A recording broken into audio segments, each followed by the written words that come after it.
can be free. I take the weight on my shoulders. I feel the sky come down on me, and I can't hold it much longer. Gonna let go so I can be free. Yeah, yeah.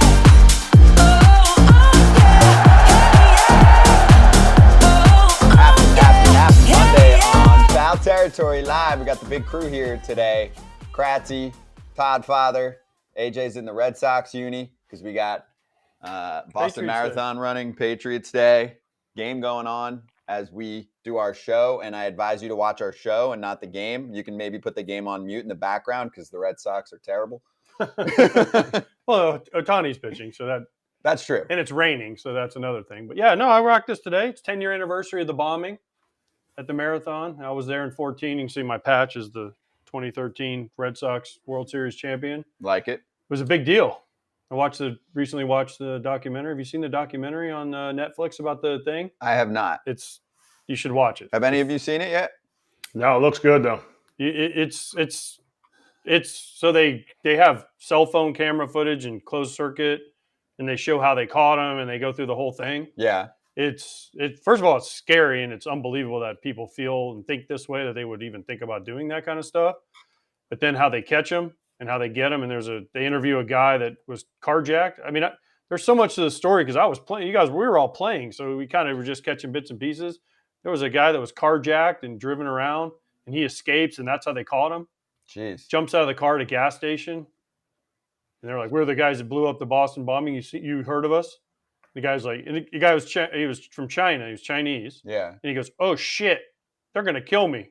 How do I get out of this?" And he got out of it. And he jumped Well, out, literally jumped away. out of I the wanna car and watch the ran. doc. It's unbelievable. It's the totally doc. worth it. Okay. We'll put it on our list.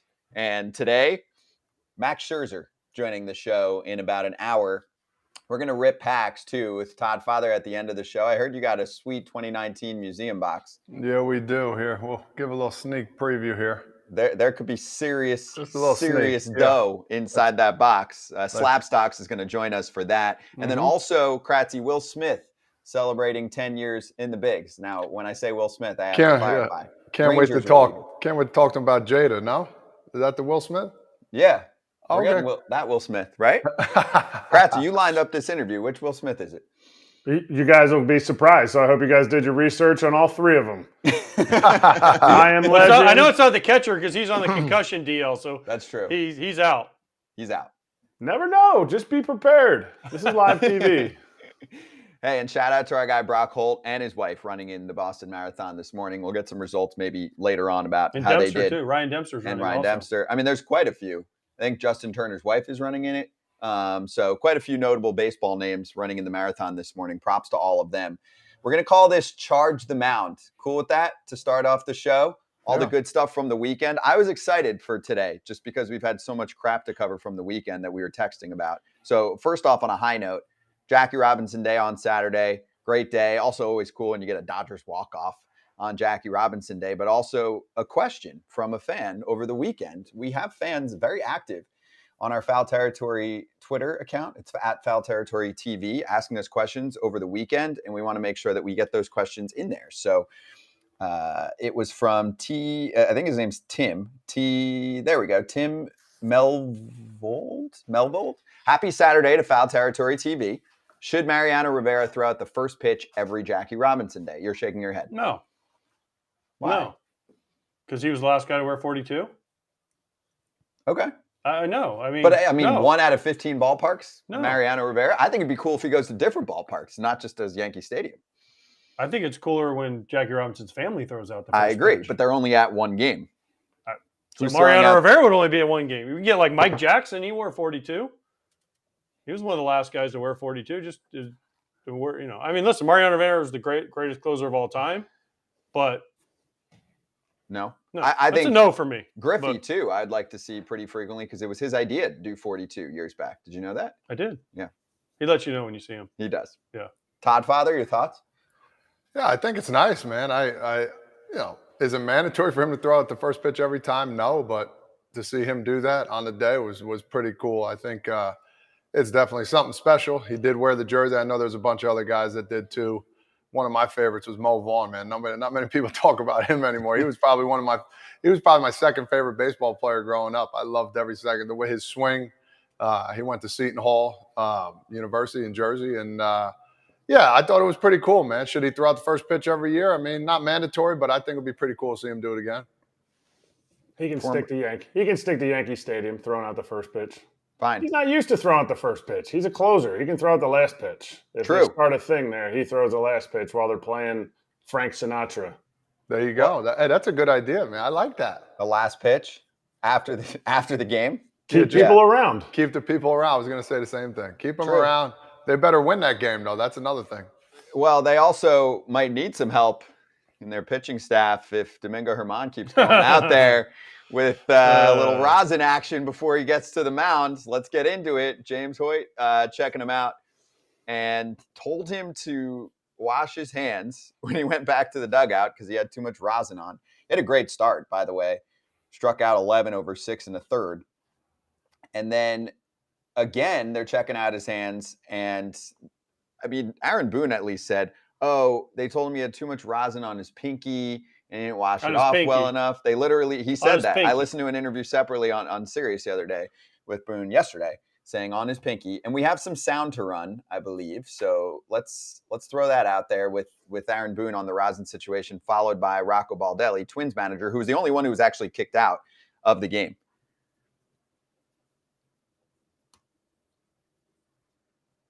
Quite a few conversations with the umpire. What happened there? What exactly did they see on Germán's hands?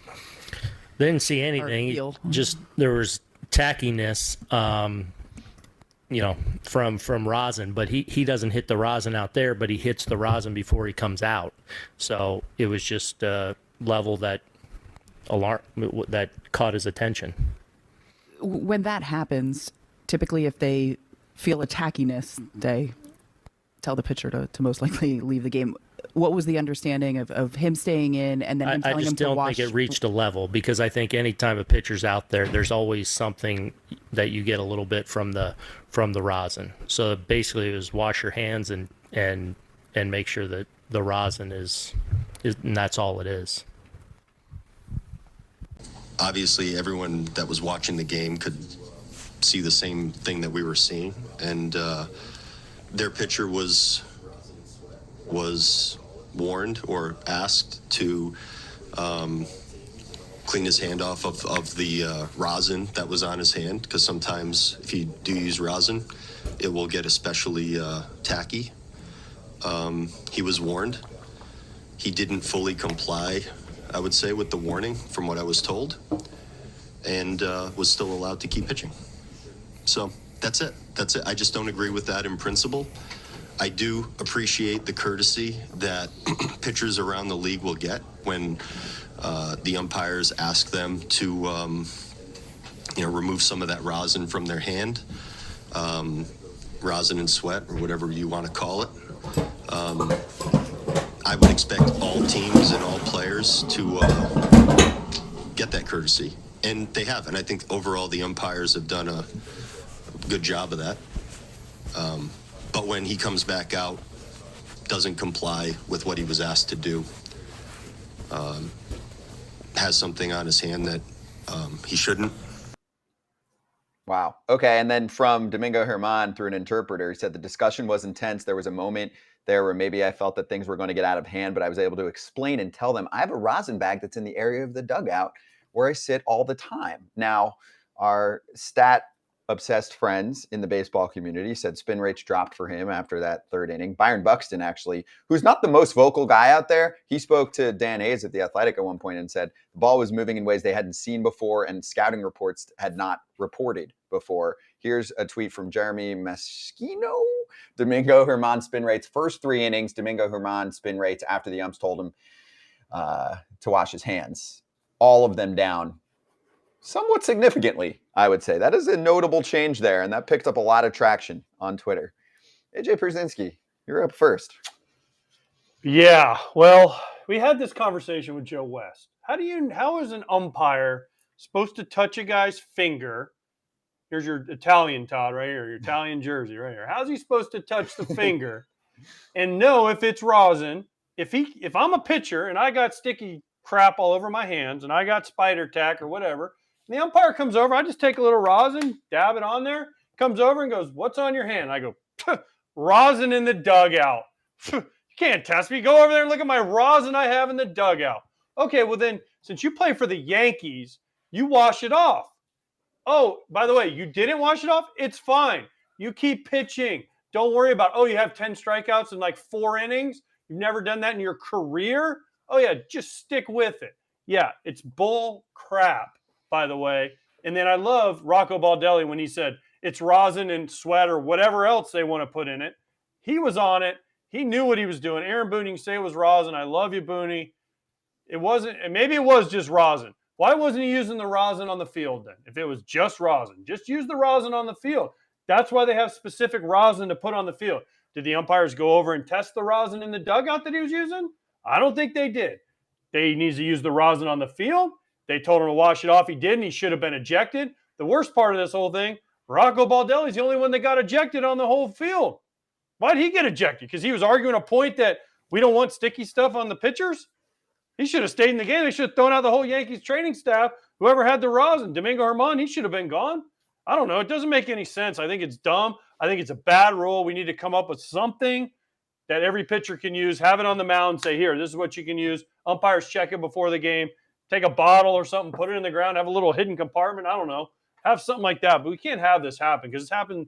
Pitchers are still using sticky stuff. I don't care what anybody says. You know, what's bullshit is you use that Yankee all the time. Oh, because he's a Yankee. That's baloney, dude. We could throw that out the window. It's Domingo Germán. It's not Mariano Romero on the mound. All right, so we could throw that out. Did they use different balls for Aaron Judge last year? Did they use different balls for Aaron Judge? For 2, they checked them. The umpire did a heck of a job for 2, checking everything. Gave back, watched hand. He checked again. Guess what? It's fully not off. Go do it again. Umpires did a hell of a job. It's rosin. That's what it was. They both said it. It's not. That's the way it goes. People use rosin all the time. For you to speculate saying what's underneath, that's not a good job on your part either. That's speculation. So umpires did a great job. They did what they were supposed to do, and everybody's making this fit about what happened. He had rosin on his hand. That's the conclusion, and we move on. We're making a big to-do about this whole thing when it doesn't make any sense, bro. You get all fired up over this stuff. It really wasn't that big of a deal. To me, in my opinion, we talk about spin rate. All right, I'm looking at eye test. I'm watching a guy pitch. Yeah, he had a lot of strikeouts. He pitched a heck of a game, but still gave up 3 hits. Give credit to the pitcher one time. Buxton said he failed the eye test. Yeah. He said I go off the guys in the box, and I go off 10 strikeouts in 4 innings, which he's never done before, and that's the eye test for me. And I can speculate all I want, but the Yankees used different balls for Aaron Judge last year. The MLB came out and got caught doing it, that they were using different balls for him when he was in the home run chase. And second of all, okay, they said wash it off. He didn't wash it off. It was still on there, and his numbers went significantly down after they told him to wash it off. So the eye test is in the spin rates and the results.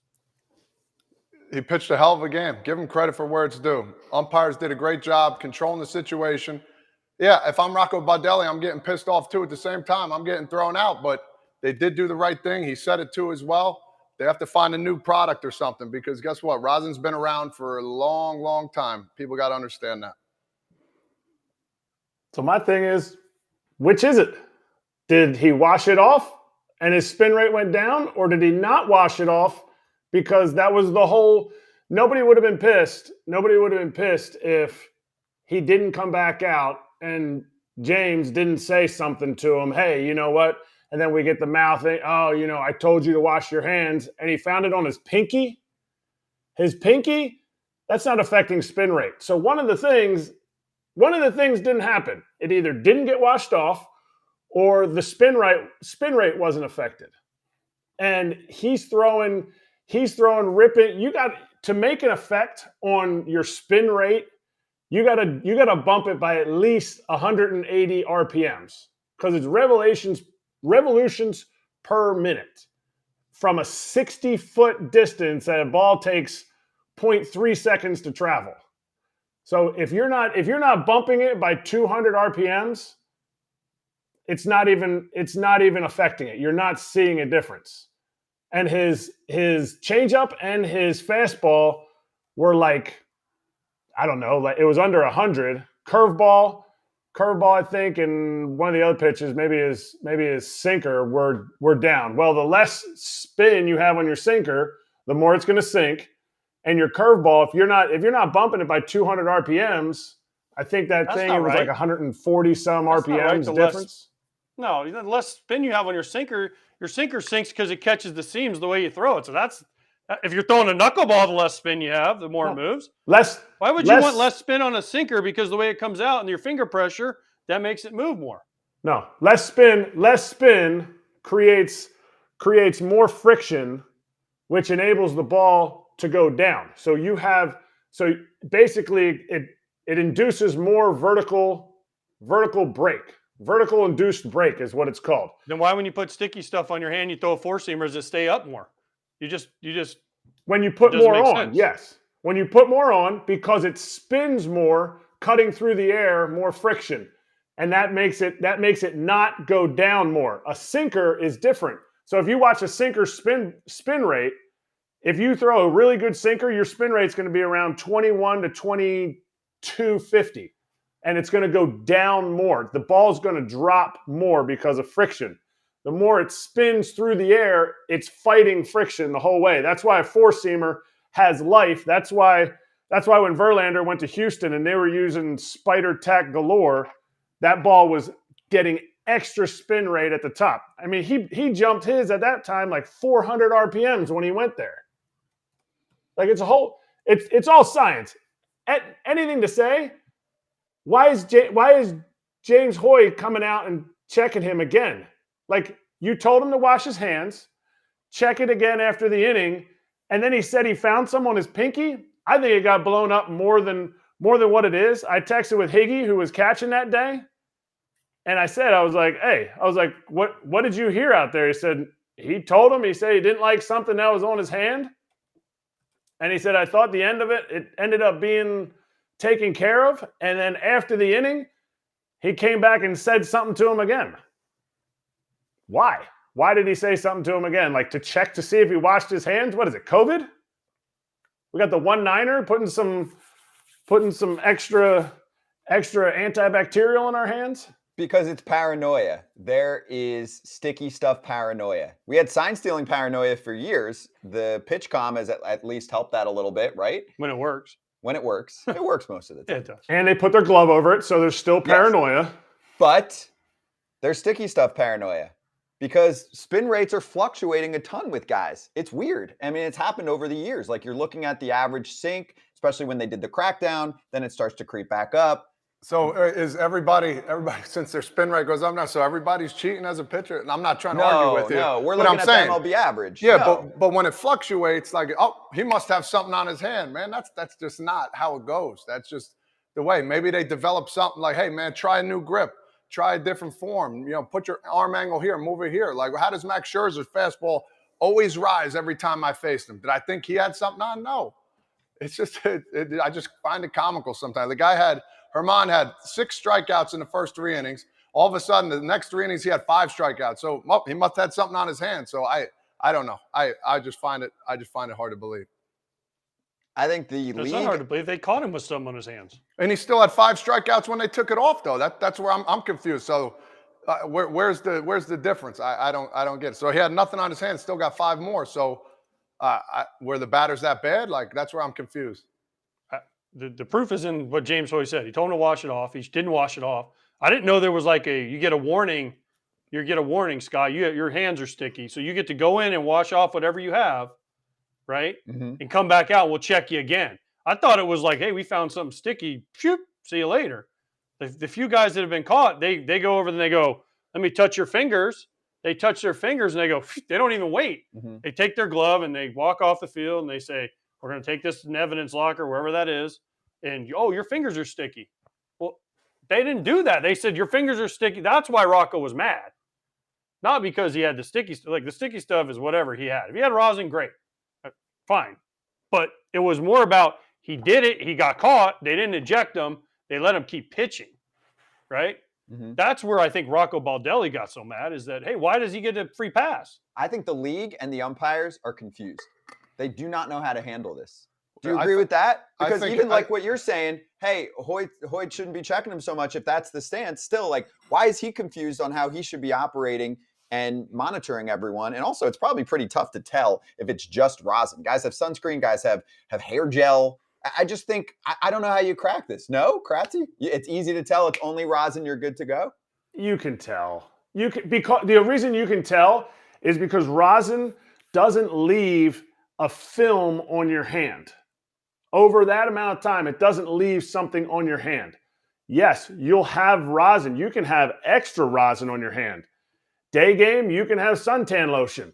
Like, you're not allowed, you're allowed to wear suntan lotion. If you go suntan lotion and rosin and you have it on the back of your hand, or you have guys would put it on their non-throwing arm and you would mix it, whether on purpose or not on purpose, it was on purpose. You're trying to get a grip.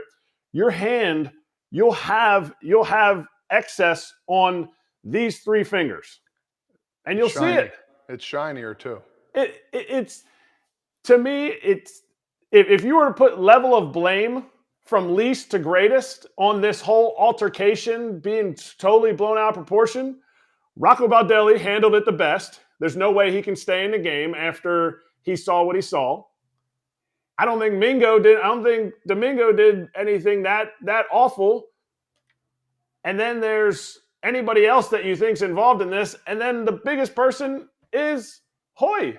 Like, I haven't seen an umpire. I haven't seen a game where an umpire scolds somebody, and then when they come back out, tell them again. It was like, hey, you were arguing balls and strikes. Don't do that again. And then comes back out and is like, hey, you were arguing balls and strikes, so make sure you don't do that again. I know I already told you. No, like, anytime you go back to an umpire goes back to you, that's it. Your day is over. So I don't see what his deal was, is my thing. But why? Go ahead, Frage. I think it's one of those where if I'm a pitcher, I mean, I don't know exactly what was said. Here's my hands. Like, what do you want me to do? I just washed them. Here, checked again. All right, go wash them again. I mean, it's weird. It's definitely weird. It's a situation where they're going to have to figure out, because I think it happened in another game. They had to switch gloves the other day too, as well, in the same day. So it's like With Nestor, yeah. Yeah. So it's what's going on? I think you got to give credit to the guy. He had rosin. That's what they figured at the end. Guy pitched a hell of a game, whether it was the first 3 innings or the last 3 innings. I think he did great in both, with rosin or without. Give credit to the pitcher, and we move on. Why didn't he use the rosin on the field? If it's just rosin, he didn't use the rosin on the field. That's my question. And if the roles were reversed, if Domingo Germán was pitching on the Minnesota Twins, would he have been kicked out of the game? Oh my God! Don't do just that, AJ. That's such a bogus take, man. You gotta Why? think, I mean, it's absolutely Why? bogus. Nestor Cortez pitches on the Yankees. He didn't hit something on his glove, didn't get kicked out. Yeah, but he had to change his glove. The next day, the guy used the exact same 44. It's the 4 backwards and the 4 forwards with the white on it. So you could say, oh, well, they're looking at Yankees guys. They're trying to crack down on Yankees guys. Don't play that card. There's no special with the Yankees in that sense. You're right. Aaron Judge didn't get special balls last year. That's a fact. We're talking about Barry Bonds got special balls when he was going for the home run chase. Why are you not? I Exactly. mean, if you don't have the ball marked. No, he got special balls that were proven to go farther through science. That's a fact. So he was the only one? That they know of, that they found. Come on, You don't do think- that. It's tough. Don't do that. Don't bring science in here unless you got the scientist that proves it. Thank you. I mean, okay. Hey, we've got our first guest of the day. That was good stuff, though. Will Smith joining us right now, Rangers pitcher, and let's clap it up for him, too. 10-year service, baby. What a weekend.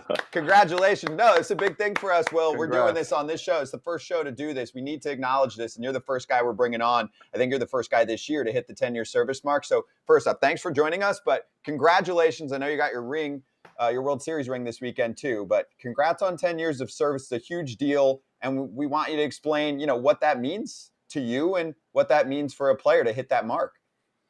Yeah, I appreciate that. Yeah, Saturday was a pretty cool day, to get 10 years and then get your second World Series ring all in the same day. I just wish we would have won. That would have made it a little bit better.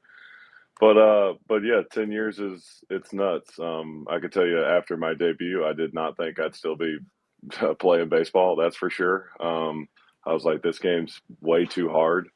Um, but yeah, I've had great veterans along the way that just have shared some advice with me and helped me out here and there. Picked me up when I was down and taught me to have some fun while we played this game too. And it's kind of worked out. So do you feel like you stole your 10 years of service, or do you feel like you earned them? I don't know. I think I've earned them. I got a scar on my arm that says I've earned them. I've thrown a pitch. Heck yeah, it's always earned. If you there, you ain't stealing nothing. Hey, well, we were talking about the Domingo Germán debacle with the rosin, whatever he had on his hand, and James Swink came in, made him go back in, wash it, made him go back in, wash it again. As a pitcher, talk about rosin. Do you use it? And talk about those situations. Like, what did you think about the whole situation that occurred there and how they handled it, both sides? I haven't watched the whole thing, but I personally use rosin. Yeah. I was never one of those spider tack guys or whatever all the other people were using. I like a little bit of rosin, so yeah. I don't know if he had sunscreen with it or what all he was using, but yeah, I think they told him to wipe it off, and I don't think he did. Well, in 2015, I was on the Braves, and Freddie Gonzalez, against our will, went out and checked you for. I don't think you just had rosin on your right arm, but we told him not to go out there, and he could not stop it. We're like, no, it's okay, we don't care, and he went out there anyway. So there was something not rosin on your arm. It wasn't spider tack though. I know that.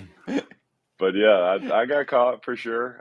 Wasn't my finest moment, especially being from Georgia in my hometown. I've got all my family and friends and ex-coaches that are, just coming to a game to see me play, and here I go cussing and screaming off the field. So yeah, not my finest moment. I'll never forget the look on your face when the umpire threw you out. You just looked at like you were burning a hole through Freddie Gonzalez. You were walking off the field, and it was like, I'm going to kill you if I ever see you again. And I was thinking, man, I hope we don't play them again, because if someone's going to get hit, it's probably going to be me. So I was like, thanks, Freddie. We told you not to go out there, but you had to do it anyways. Okay. I think I went out the next day and punched out the side, too. I was so mad. There you go. Well, good job. No, luckily I don't think I was in there. The 2019, when I made you an all-star, what are the things that – oh, wait, did I say that out loud? I thought we knew that, yeah, Will. My bad.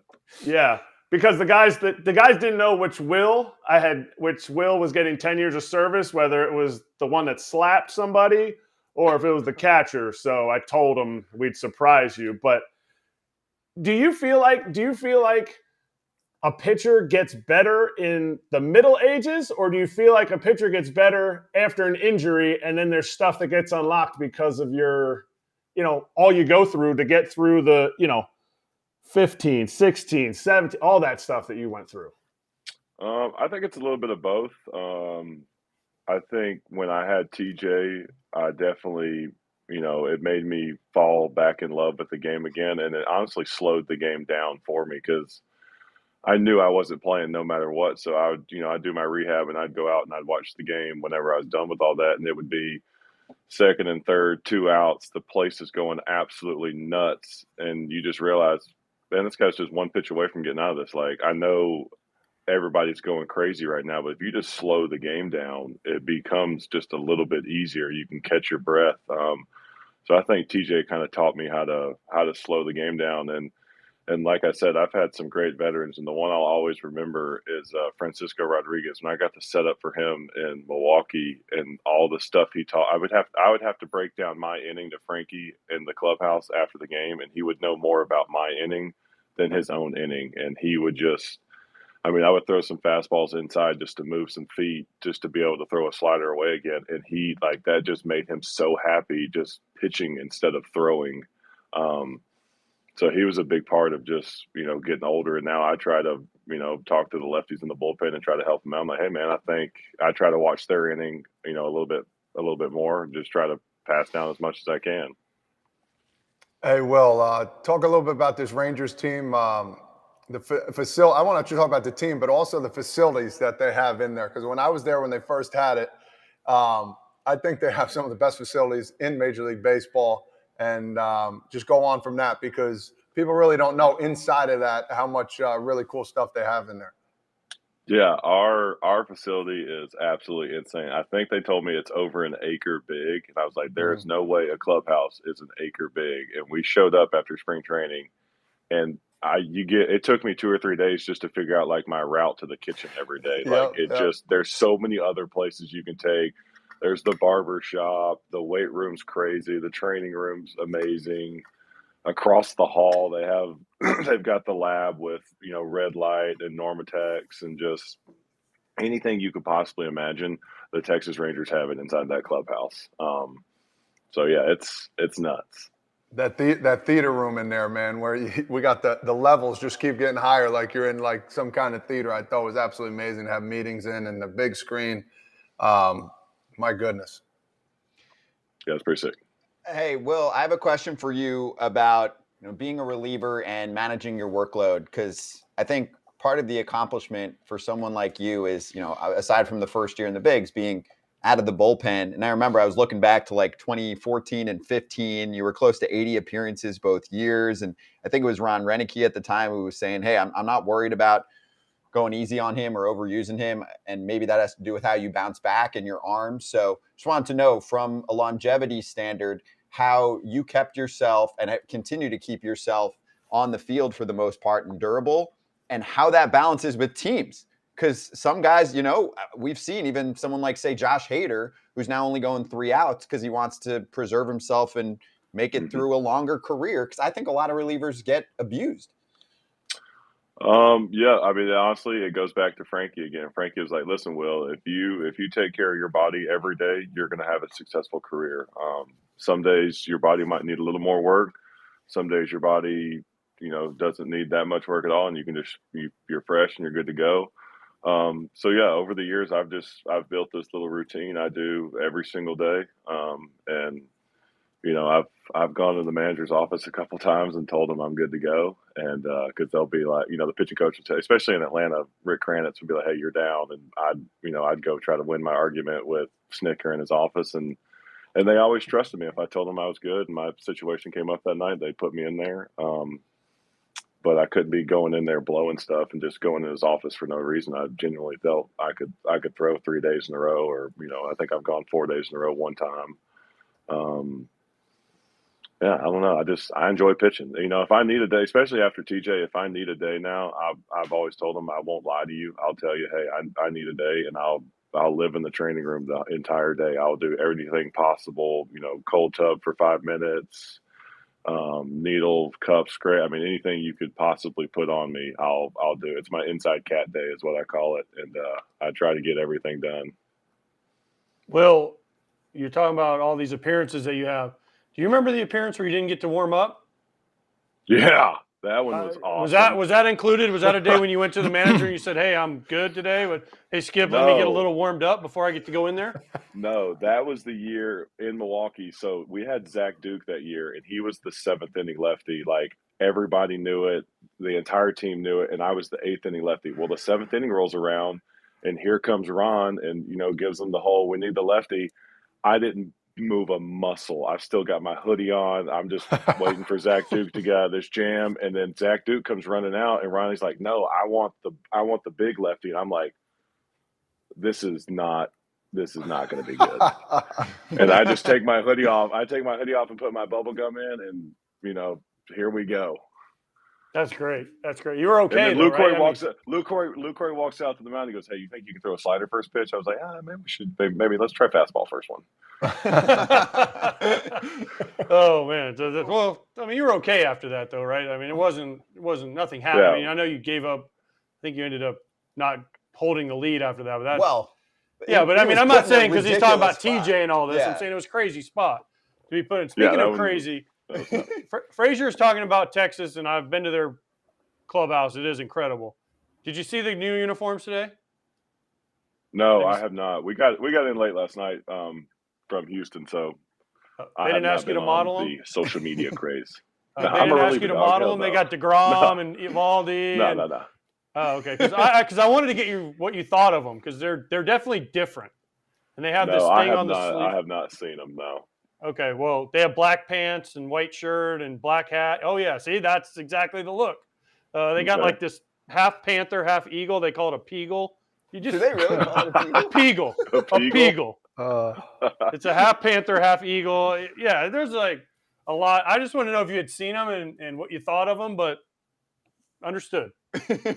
Late night in Houston, I'll you got get on- I'll Alvarez. get on Hey, the you got Instagram. Alvarez out last night with the bases loaded. It was a great night for you. Don't worry about the City Connects till late. Just close your eyes and put them on. Hey, Will, I want to reflect on one other thing, through the 10 years here is you went through that qualifying offer process and then end up signing with Atlanta. Just, like you hit 10 years, you reflect on some of the high moments. I mean, you signed a great contract with Atlanta. You end up closing out the World Series with them. But what do you remember from that process when it was occurring, right? Because you get a nice qualifying offer, and then it's a scramble to figure out with teams if you're going to sign. And I think I remember reading one of the insiders saying your agency was like, hey, you got to do a deal this second with Atlanta, or he's taking a qualifying offer. What do you remember from that? I'm not a huge, off season, talk to my agent every day kind of guy. I go home and I hunt and play golf, and I've loved my agency CAA ever since I've gotten with them, and they do a great job of being agent, and I'm just the player, so they fill me in along the way when they think I need to. But yeah, I just remember them telling me like, hey, you can take this QO and keep closing in San Francisco if you want, or if Atlanta steps up and gives you a deal, then you can obviously sign it if you want to. I knew going there I wasn't going to close the first year because they still have Mark Melanson, but that didn't bother me. I wanted to win. That's all I was really looking for in the offseason was just a winning team to take a chance on me, and it just happened to be the hometown team. So yeah, it was a crazy process. It was more cool just to be able to call my parents and tell them like, hey, I'm going to sign with Atlanta, and just how excited they were because. 3-hour time change being in San Francisco, them in Georgia, it was, they'd set alarms at 12:45 just to check the box score and see if I'd thrown or whatever. So it was rough on the whole family back home. And I think that was probably the coolest part, is just to tell them that I was going to be a Brave, because we grew up watching them as a kid. Playing at home it's got to be the best. I always tell people you play at home and now you're in Texas. I don't know. I don't know how you're doing that, but I'm not going to need – what I need to know, which World Series ring is your favorite? I got asked this yesterday too, and it's hard to put them, but I'd have to say Atlanta because it is my first one. Like you're never going to forget your first. And like Houston was so good, I didn't pitch in the World Series for them. I didn't get any outs. I wasn't on the first two rosters. I had enjoyed my time there, and I was happy we won. But yeah, I'd probably, if I had to pick one, I'm probably going to pick the Atlanta one just because I'm from there, and that's literally like the dream I've dreamt my whole life growing up. Like in the front yard is the bottom of the ninth, 3-2 bases loaded situation. Like I always had a Braves uniform on. How many of your friends or family have worn that ring and been like does their Southern Georgia accent get deeper when they put it on? Like, man, this is maybe one of the nicest rings I have ever worn. I appreciate it, Will. No, they don't. I mean, I took it over to when I got it, I finally had an off day. I could come home. I took it over to we had a family dinner at my sister's house. I took it over there and let everybody see it. But yeah, pretty much it lives in my gun case. Every once in a while I'll go out there and open it up and look at her and make sure she's still there and shiny. And I'll put the Astro one in there as well too. But yeah, I mean, I look at it every now and then. Hey, Will, we want to finish up with our friends from BatBoys Baseball, Erik and Liam, joining us right now, and they have a few quick hitter questions for you. Let's see if we can bring them in. How many boxes can we have on one screen at a time? Erik and Liam, you there? There they are. Wow, that's a lot of boxes. All right, Erik, you started off. What do you got for Will Smith on his big 10-year anniversary? Oh, Erik, we don't hear you, bud. Oh, there you are. We got you. Now you can hear me? Yep, we got you good. How's it going? Yeah, so Will, I was watching the game last night, and I think it was the eighth inning. At the start, they were just airing. It's an interview between Bochy and Dusty, and it kind of covered up your at bat with Abreu. But I noticed the new facial hair that he was rocking, the new goatee. I don't know if anyone else has seen that, and I don't want to bring up a sore subject after yesterday. I know what was going on, and like I sided with Scott on the whole facial hair thing, but I was wondering if you had any thoughts on that. On his chin hair. Yeah. No, I mean, Is yeah, it like a distraction up there at all at the plate? Because it's one of the longest goatees that I've ever seen. And I was just wondering, like, if it served as a distraction up there at all. No, not really. I mean, good for him. If he wants to rock, he can rock what he wants to rock. But yeah, no, it wasn't distracting. Because I was trying to focus on the game, but they were covering it up with this interview, and all I could see between pitches were your face and his face. And every time I saw his, I was like, "That's the longest goatee I've ever seen on a baseball field." Yeah. That's his style, man. That's his style. Some relievers have the super long hair, and guys will say sometimes it's distracting for them. I mean, that's been a thing, especially over the last few years. You know, Hader's got the best. Yeah. Hader's got it good. Do we have Liam there too before Will jumps off here? I think he's off. Mm-hmm. All right, well, we're going to let you jump, man. We appreciate you. All right. And congrats again on 10 years of service, man. Thank you. I appreciate it, guys. Thank you. Thanks for joining us. Great conversation. And, props to Kratzy for getting you that all-star bid, right? Yeah, thanks, Kratzy. I appreciate that. Thanks, no doubt. Kratzy. I miss watching your prison workouts every day. the white Sandy around the bald head just moving weight around. We haven't talked about that on the show yet, Will, so now we got extra content. Yep. Yes, we do. Good stuff, Will. Thank you. That's all-star Will Smith. And big dude, too. 6'5", 255, Kratzy. I was looking up the measurables. Very, very. He's all of that. He's a presence on the mound, man. Like he's really, and he's that much of a guy. Like when he talked about, he just glazed over. He's like, I don't care, as long as we win. He lives that out every day. Like this dude is a competitor. I remember I went out there one day. He didn't have his best stuff, and he's like, man, he's like, I don't know that we need to throw anything but the slider. He's like, I don't know that I have anything else right now. And he goes, but as I'm walking off the mound, he goes, but hey, if you think there's something else that we need to throw, let's get it done. And like, he's just that guy. I think sometimes closers, you get this like Thanks, aura about him. Like all they want to do is close. He just wants to win. He really does. He's all about being out there for the guys.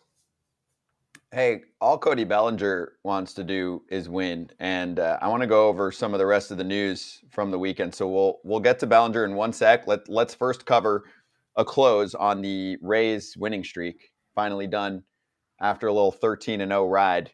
Came to a screeching halt on Friday, and they actually lost the series. The Blue Jays obviously had not bulletin board material, but I mean, if a team comes storming in and let's be real, they haven't had the toughest schedule. That's still super impressive accomplishment to not lose to any teams. And you're the Blue Jays and they're a division rival. Aren't you treating them like this is a little more than just an average regular season game to prevent them from setting a record? It had a playoff atmosphere if you watch those games. Did. And the crowd was into it. The players were into it. Especially the first game they beat them. The second game, whatever. But when they beat them to make 13-0 go away, that was a big deal for the Blue Jays, and plus it put them on notice. Hey, we can play with you. So, yeah, it was definitely not a regular game that you play in. Mm-hmm. Yeah, I think that was good for baseball, man. This is early craziness going on, and all the good news and all the winning streaks and the hitting. I thought it was awesome, and Toronto was buzzing, man. They came out firing. I think Bichette 5 for 5. I mean, getting his 500th hit during the whole thing. There's nothing better than, especially after opening day, you're fired up, ready to go. And then, 2 weeks later, you got another big game trying to stop somebody from getting a record. I think that was pretty cool feat. And were they going to go undefeated the whole season? No. So who was going to stop them? So the Blue Jays did. Now it's go time through the whole AL East. So we'll see what happens from here. We're going to have a longer streak than that this year? Is somebody going to win more than 13 games? Are you setting an over-under at 13.5, Kratzy? Is that what I just heard? That's exactly what I'm setting. 13 is hard. Yeah. What was the Indians won 22, right? The Indians are 22. Is that the record? Yeah. Yankees won 15 last year. Oh, that's true. It could happen. It could happen, yeah. 13.5 in my mind is right around the mark. It's a lot. 13 games in a row is a lot. You usually get close to that mark, though, from a team each year. We already had one. We had 13. I know. We had it right off the jump. I'm going to say under. I'll take the under. I'm going to say under as well. I could see a 10 or 11. I'm going to say no. Right now, you probably want to go against Scott. He's on not a hot streak. Wow. I mean, Todd, what do you got, man? I haven't seen it in a while in the past 4 bets. My man. So what do you got? Somebody's freezing over there in I'm Florida. sorry for starting 7-0, baby. Yeah, I mean, that's in the past. You taking the over, Todd? I would love to see it. That's a You got to tough say one. yes or no. I'll take the over. Yeah, I would love to see. Yeah, let's see. Okay. Let's go over. Okay. I see how it is. When we get to picks later, I see how it is. Hey, speaking of money, right before Max Scherzer joins us, a fellow pitcher in the bigs got paid this actually not even this weekend. It was this morning.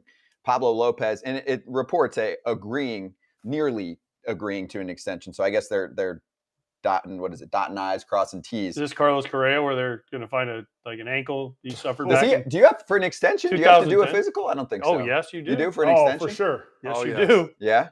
Even though the team already did one. Didn't he just do one a month ago in spring matter. training? Doesn't matter. You have to do another one. True story. Cole Hamels got his extension right at the end before they didn't trade him with the Phillies. Yeah. He got whatever the injection with the dye is, and he still had to go out and pitch. He was still sore from the injection with the dye, and it was one of his worst starts. It was bad feel. But yeah, I don't know where they injected. I don't remember where they injected the dye. I assume is his shoulder or his elbow, whatever it was. That dye imaging hurts from what they say. Yeah, to do imaging, you're saying, right? Yeah, had to do full boat, physical, everything, and it was the middle of the season.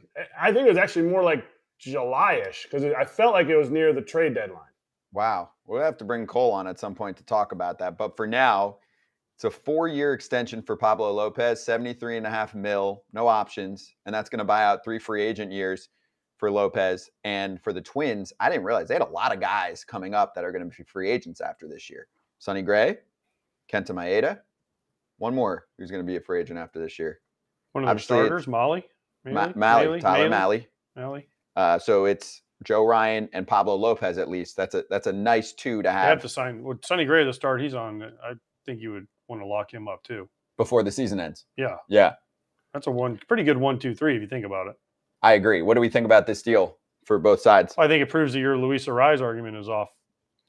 Nope. That has nothing to do with that. Your Luis Arraez argument is like Domingo Germán's stuff on his hands washed out. No, it has nothing to do with that. I'm trying to focus on the Twins and Lopez. We spent 10 minutes on that the other day. I'm going to post a clip from that after the show, by the way, because Luis Arraez is hitting $1 billion. He's like the best hitter in the league right now. But anyway. And they're in last place. That guy can hit. Scott, that guy can hit, man. He's a star. Yeah. Let's give Lopez 2 minutes, please. No, Lopez off. I'm all for it. I'm saying he deserves it. He probably could have got more if he would have waited it out, but good for him, man. Yeah. Listen, as a starting pitcher, 4 years, 73. I mean, not yet free agent eligible. Mm-hmm. Good for him. You'd take it. Hell yeah, take it. Good for him. And for the Twins, they probably get to see what this guy's all about. He's a great dude. Connects with a lot of guys. Nice as can be. Very smart. Kratzy, what were you going to say? And then we're going to bring in Max. No, I was just going to say, who would you rather have, Logan Webb or him? And are they proving again, like, they're not small market? They are small market, and yet they're still spending money. They got Correa. Yeah. They got Pablo Lopez. Like, just continually just stop with the small market stuff. Like, this is the kind of cash. But who do you take, him or Logan Webb? We'll table that. Let's bring in Max. I'll make sure I write that down. Big market man coming in with us. Mets pitcher Max Scherzer joins us right now. Max, how you doing? Are you out on the West Coast right now? Yeah. Here in LA. Yeah, we were in San Francisco or Oakland, San Francisco, previous 3 days, and now down here in LA, and then we go right back to San Francisco after that. How was Oakland? How was it? Was there 14 people in the stands? No, the A's fans that show up, man, those are some of the best fans in baseball. I mean, they are nuts from pitch one to the end. Some of my favorite playoff games have been in Oakland. Those are the most rowdy kind of atmospheres that I've ever pitched in. So, it stinks to see them, where they're at, because I've always appreciated going there. Did you see the possum? Have you heard about the possum, and did you see the possum? No, is there a possum running around there? So your announcers couldn't use the visiting booth because they walked in after the A's were on the road, and there's a possum. It's been living in there for over a year, and it was probably Ron, Keith, Gary. Yes. They walked in. It smelled so bad they couldn't use the booth, so they had to go to a separate booth to call the games because the possum family. So I mean, New York tough. I don't know, man. I'm questioning it. You can't hit a little possum. Yeah, they need a new stadium. I think that's safe to say. Oh, there it is. There he is, There right it there. is. Yeah. That's unbelievable. Hey, Max, how's the back doing, man? How's everything going body wise? Yeah, that's pretty good. It's kind of, I don't want to say typical, but I ran into this in 2019, where the low scap, where it's completely outside the shoulder, so you're not. If you kind of make an analogy to the car, if your shoulder's the engine, I mean, if you have to check engine light, like that's a bad day at the car shop if you have to fix an engine. But where it's at, it's down low by the scap. It's more like the brakes, so it's easy to fix the brakes. In terms of when you have to make a car repair. And so, honestly, I feel like this is going to be, I'm going to get through this kind of little soreness that's kind of leering back there here in a couple days. I dealt with this in 2019. Kind of try to pitch through it, a couple starts, and then I got, actually, it developed into a strain. So, I know the dangers of this. All I need is just a couple extra days here and there. So my start instead of Sunday got pushed back to Wednesday. Hopefully that knocks it out, and that's all I need. Do you cup? What do you do for it? Do you cup? Like, do you cupping? Do you stretching? Do you do treat? I mean, what's the protocol for that injury besides rest? Anti-inflammatories, just some treatments, but really it's just rest.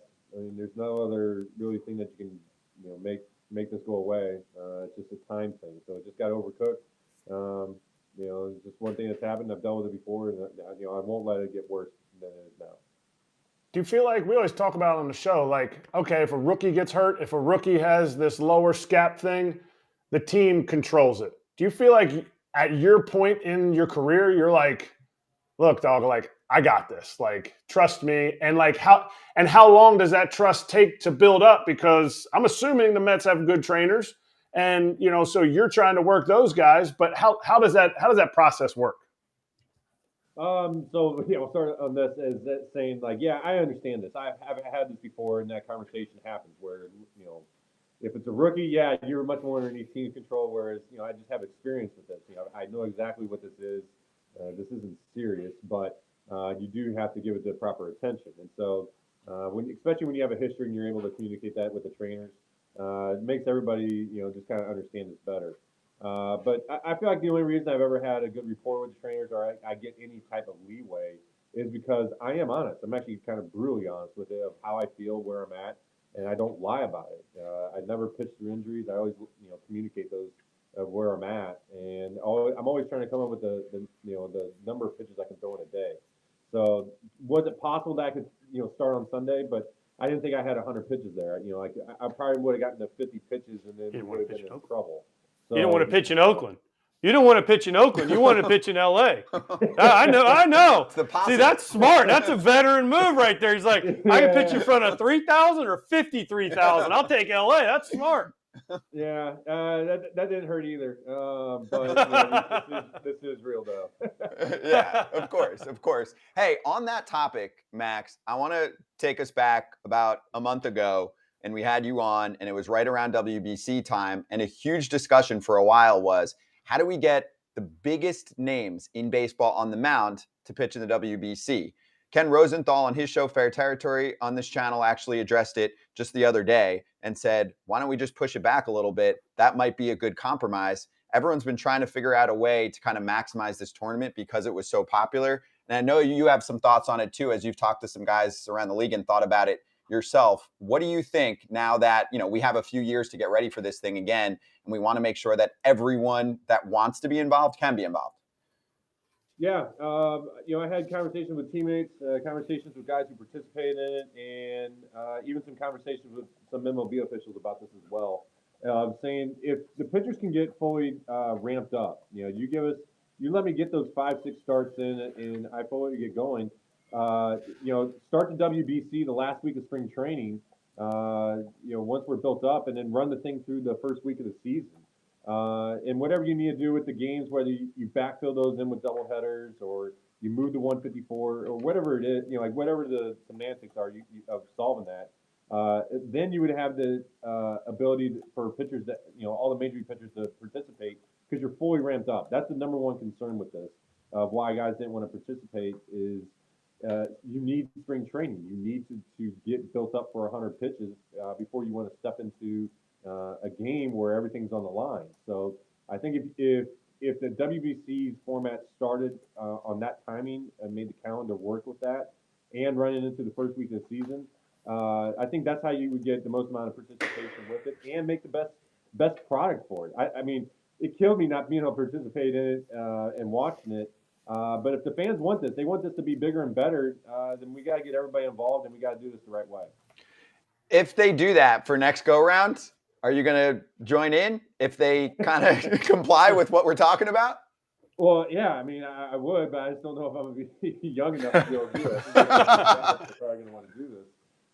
They're probably going to be in line a little bit maybe before I am. But, for me, the way I kind of, talked about this was, look, I've pitched in every All-Star game. If I'm built up, I want to be in there. I want to compete with this. I saw how awesome it was. But also throughout the process, while those games were going on, when I was making my first, 5 innings, 75 pitches, I'm like, I'm just not ready. Like this would, I stand by it. I'd be rolling the dice if I'm not fully built up, trying to step into a playoff game. So I think if we do this right, a lot of pitchers will participate next time. Have you talked to other guys about this idea? Other pitchers, Yeah. Other big league guys? Yeah, other big guys on the Mets, and it makes sense. The other side of this is when the WBC starts, that you have the rest of the league still in spring training. So yeah, you'd have to extend spring training by a week, but guys are already reported, guys are already there, and you're already having games going on. So it'd be the least disruption to anybody's schedule to start it then. To try to do something actually in the midseason, yeah, that'd be very disruptive. Where if you do it right here at the beginning of the season and eat into the first part of this first weeks of April, that'd be a good timing, I think, for everybody. So Max and a fan in the conversation right now in the YouTube chat said, play the prelims in spring now, play the brackets during All-Star break. Imagine the anticipation. So you're saying that's not necessarily the way to go, even if we just did the semifinals during that time? Yeah, I mean that'd be exciting. Don't get me wrong, that could work. But you can do the whole thing here at the end of spring training and during the season. I also know if you start trying to mess with the All-Star break, you're going to have injuries around then. Almost the cleanest time to do this is right at the beginning of the season. So if you actually kind of think about it, the other side of this is that, look, you have the World Series, and we know that's going to be the World Series. But the other side of this is that there's a World Baseball Classic, and that's at the beginning of the season. If you look at the golf, the biggest major of the season is the Masters, and that's right off at the beginning. So when you look at other sports and see how they kind of operate as well, I think that we can make the World Baseball Classic bigger, and it's not going to take away from the World Series. Max, can you imagine the frustration if you pitched, like the fan just said, in the All-Star break, and you had to miss a start? I'm not even talking about, God forbid, something happened at that game, but you had to miss a start for your team, and then the Mets missed the playoffs by one game that you didn't get to pitch. That's where I think this doesn't work. This plan doesn't work, that the fans said, well, play the games in the middle of the year. Like, it disrupts not only MLB season, but Japan season, Korea season, everyone's season, and you have to fly all these people into a specific location. So, I couldn't even imagine in how you would feel. Man, I'm pitching in the semifinals or the finals for USA. Oh, we missed the playoffs as the Mets by one game because I couldn't pitch a game for the Mets. I would be devastated if that was me. Yeah, I think that's why is enticing as it would be to try to do like a finale around the All-Star break, and that makes a lot of sense. The logistics to it don't make sense, and so as much as you want that, all right, you got to reinvent the wheel on this. Like, all right, when is the right time to do this?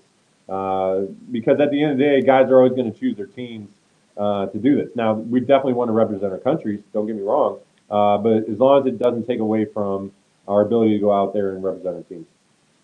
Hey, Max, I got a fan question too on Twitter here from Shea Parking Lot. Where did you get your intensity, and was Mad Max like that in Little League? So did this start at a young age? Like, were you on the mound, like getting intense at like 8, 9, 10, 11 years old? I think that's a cool question to ask. So when did that start to develop? I mean, with all of a sudden you got older, you're like, man, I'm pretty good. Let me put on this mean look, man.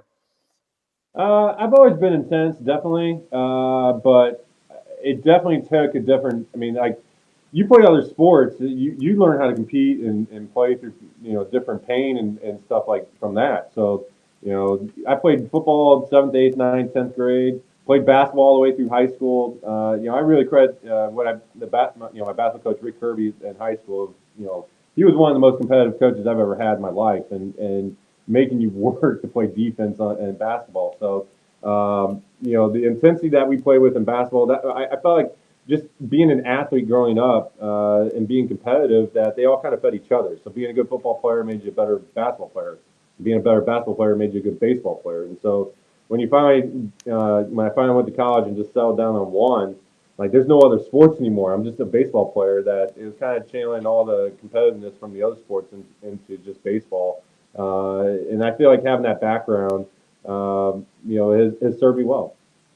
You still throw the same intense bullpens as you used to throw? And kind of explain that, because I don't think people get to see that because the gates ain't open. Like that was a spectacle. You still do that? No, well, yes and no, but I made an epiphany a while ago that realizing that when another sport is where you practice like you play. I used to throw a bullpen probably as intense as I was in a game, and I realized that just wasn't working. The best way to actually get better in your bullpen is you actually kind of got to be on the opposite side of the coin. You got to be relaxed. Like it's okay to make a mistake in a bullpen, and you're chasing success. You're chasing executing the pitch correctly, not getting mad at the bad ones. And so in my bullpens, my mentality is the complete opposite. Hey, Max, so I'm going to bring up when we played against you the one year. So me and Adam Eaton were having that feud. So I just remembered this a little while ago. So, hey, listen, and I'm going to tell you exactly. So me and him, we had this feud, whatever it was, blah, blah, blah. AJ, you probably knew him a little bit from Chicago. But I remember I think we were struggling at the time. But you know what? I'm going to take the bull by the horns here and just act up a little bit. So for me, he grounded in double play. I'm talking smack to him. Getting him going a little bit. And then, he fakes bunt. I'm talking at third. And I heard somebody in the dugout chirping back to me. And I didn't look over, but I could have sworn it was you. Was that you that was chirping back to me during that day? Actually, it probably wasn't probably not. Because I love that you guys had a little feud and it was great. And you were trying, like whatever. That's baseball. Sometimes how you get on different teams, different guys. Hey, it's just the way, your brothers. Things happen. Like things just happen. So I probably wasn't chirping at you because I remember when that game was going on, I kept telling Eaton to get underneath the skin, like, hey, I think I'm on Team Frazier. Like I was like, hey, Team Frazier doesn't like that ground out, and constantly needling Eaton because I love Eaton. He's a great teammate. He's got a personality that like it just works. Like it works from baseball, and I really enjoyed him. And so, but I also knew how to get underneath the skin, and so I knew you were one of them. So anytime if you ground out, Frazier likes that, I knew that just got I was laughing because I knew. I said, somebody's chirping over there. I mean, do I want to talk shit to this guy or do I want to talk to them? I'm like, I'm just going to leave the dugout alone. So I just stay on Adam, man. That was funny, man. Good stuff. Yeah, I might have thrown a comment in there too. That's definitely up my alley, but I just remember I was more into Eaton though. Yeah. Max, since you're in LA, you're playing the Dodgers. I'm sure you saw the Cody Bellinger stuff this weekend. where he got the standing ovation. And we talked about pitch clock last time you're on. So my question is, when you take the mound, are they going to give you a standing ovation like they did Cody Bellinger? And are you going to take the pitch clock violation to milk it? Whatever fans do is what the fans do. I'm not going to take a violation. Like you just see it. The MLB is just like the umpire. I get the umpires. The umpires are in a tough spot. They're absolutely told like there's no wiggle room whatsoever. Like they got to do this. But the game is screaming, "Don't do it!" Like give Cody his moment. So that's just another pet peeve of mine with the clock, of where we're using it in the wrong way. Like we've sped up the game, we've changed behavior. Now we don't need it as much, and this is another case where the clock looks bad. Like just some common sense, some human logic says don't do it, and yet we have to do it, and the umpires are forced to do it. So that's what stinks about it. So if it happens to me, I mean you just got to pitch. I mean that's what stinks. Hey Max, now that you've pitched during the regular season with the clock a little bit, do you think that there could be any concerns with certain pitchers rushing themselves in it, leading to a problem for them, maybe bad mechanics or leading to injuries? I mean, we don't have enough data for anything yet, but you've been around the game for a while. It's different spring training to regular season. What are your thoughts? We spoke now we get to speak that it's implemented in the regular season. Yeah, I think we're going to see some problems potentially with pitchers is once it gets hot. Once you got to pitch a hot day game somewhere, and you're at this pace, and let's say you're running through some quick innings, like that's gonna be a lot of pitches in a short amount of time and some heat. That's really gonna take a toll on somebody. So for me, not in that scenario, you got to wonder if there's gonna be some pitcher injuries around that, and if there are, then we have to have a conversation about how this needs to move forward. What's the solution? Well, Jim Wolf was behind the plate for the Bellinger thing. He's a veteran umpire. Yeah. He's been around 20 plus years. He couldn't have stood back and said, "Hold on, whoa." Like tell the catcher, whoever was catching, Will Smith or Barnes, walk to the mound. Like Max, what's the solution here? They said they're going to give him wiggle room, but then we hear that the Cubs had to call MLB and say, "Hey, they might give a standing ovation, they might not." Like what happens if they make that call and they don't? I know. That's when we're breaking down common sense. Like, look, I get that we need to change the pace. I'm with it, and we had to do something to do it, and I get it. And so, having a clock is better than having no clock. I'll say that.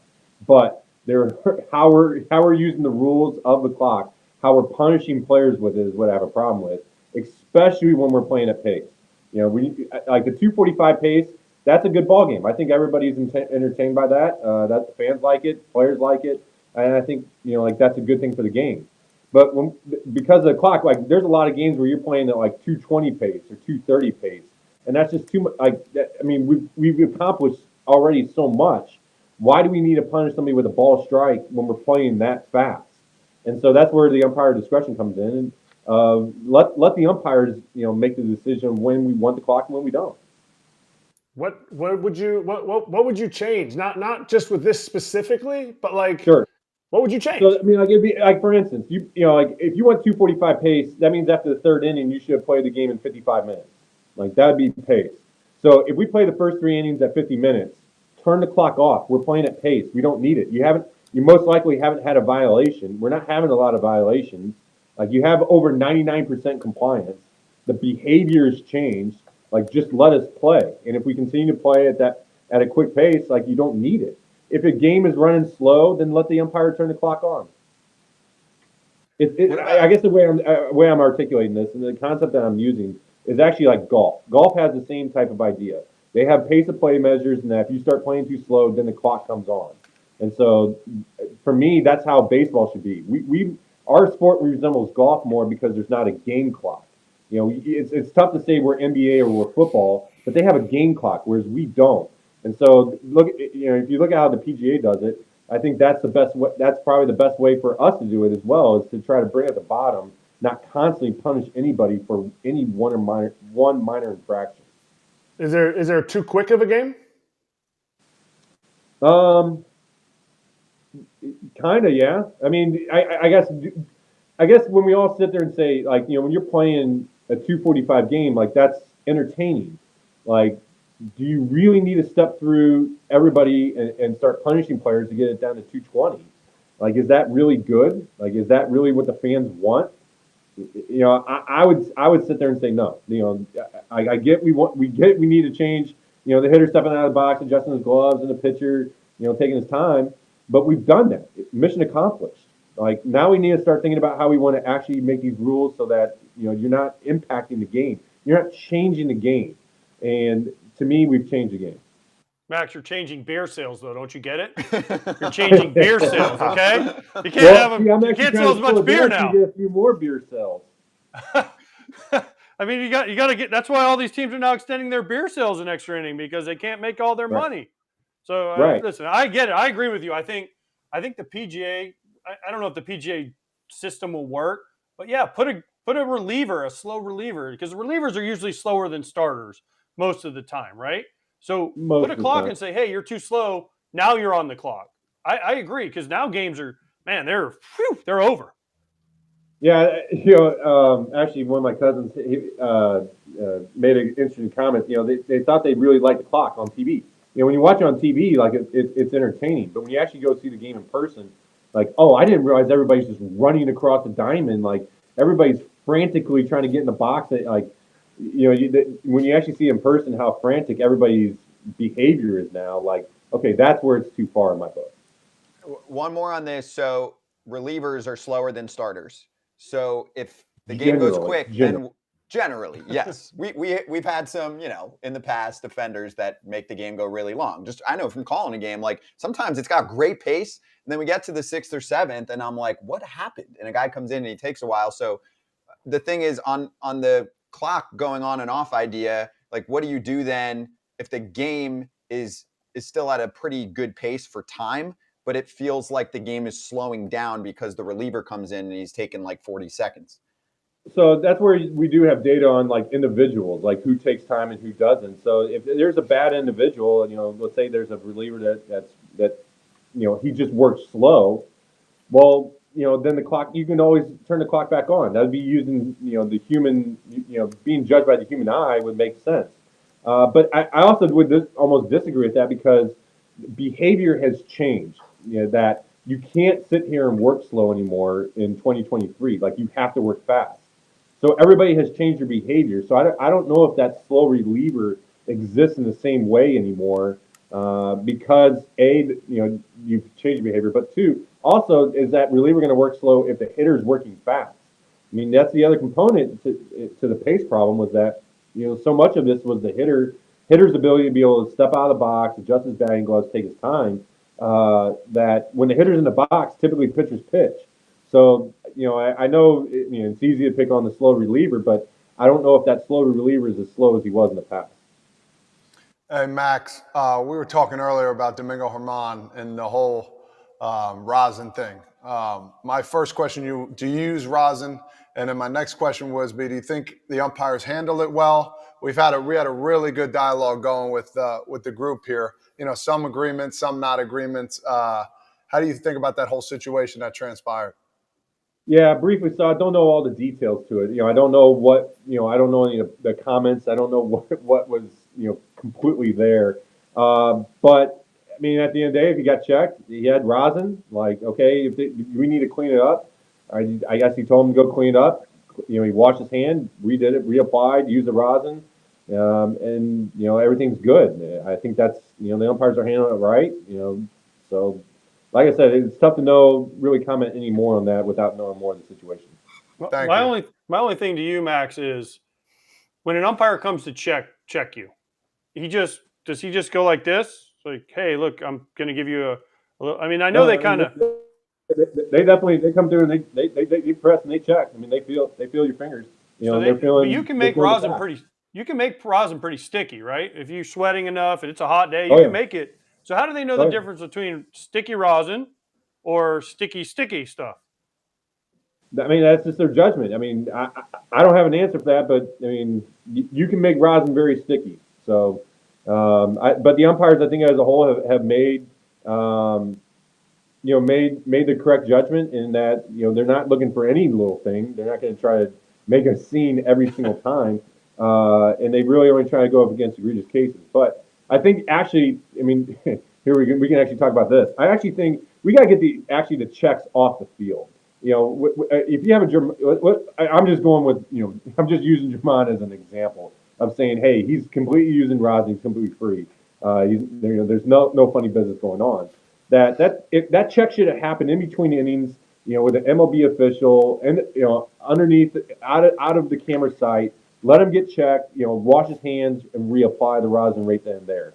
If you get this off the field, this would be so much cleaner, so much better, and you wouldn't have so much of these semantics. And you can educate an MLB official of like what you're looking for. You would actually have time to actually be able to check and actually be able to address this issue in a way instead of putting this on the umpires in front of the cameras, in front of everybody, and making a spectacle out of it.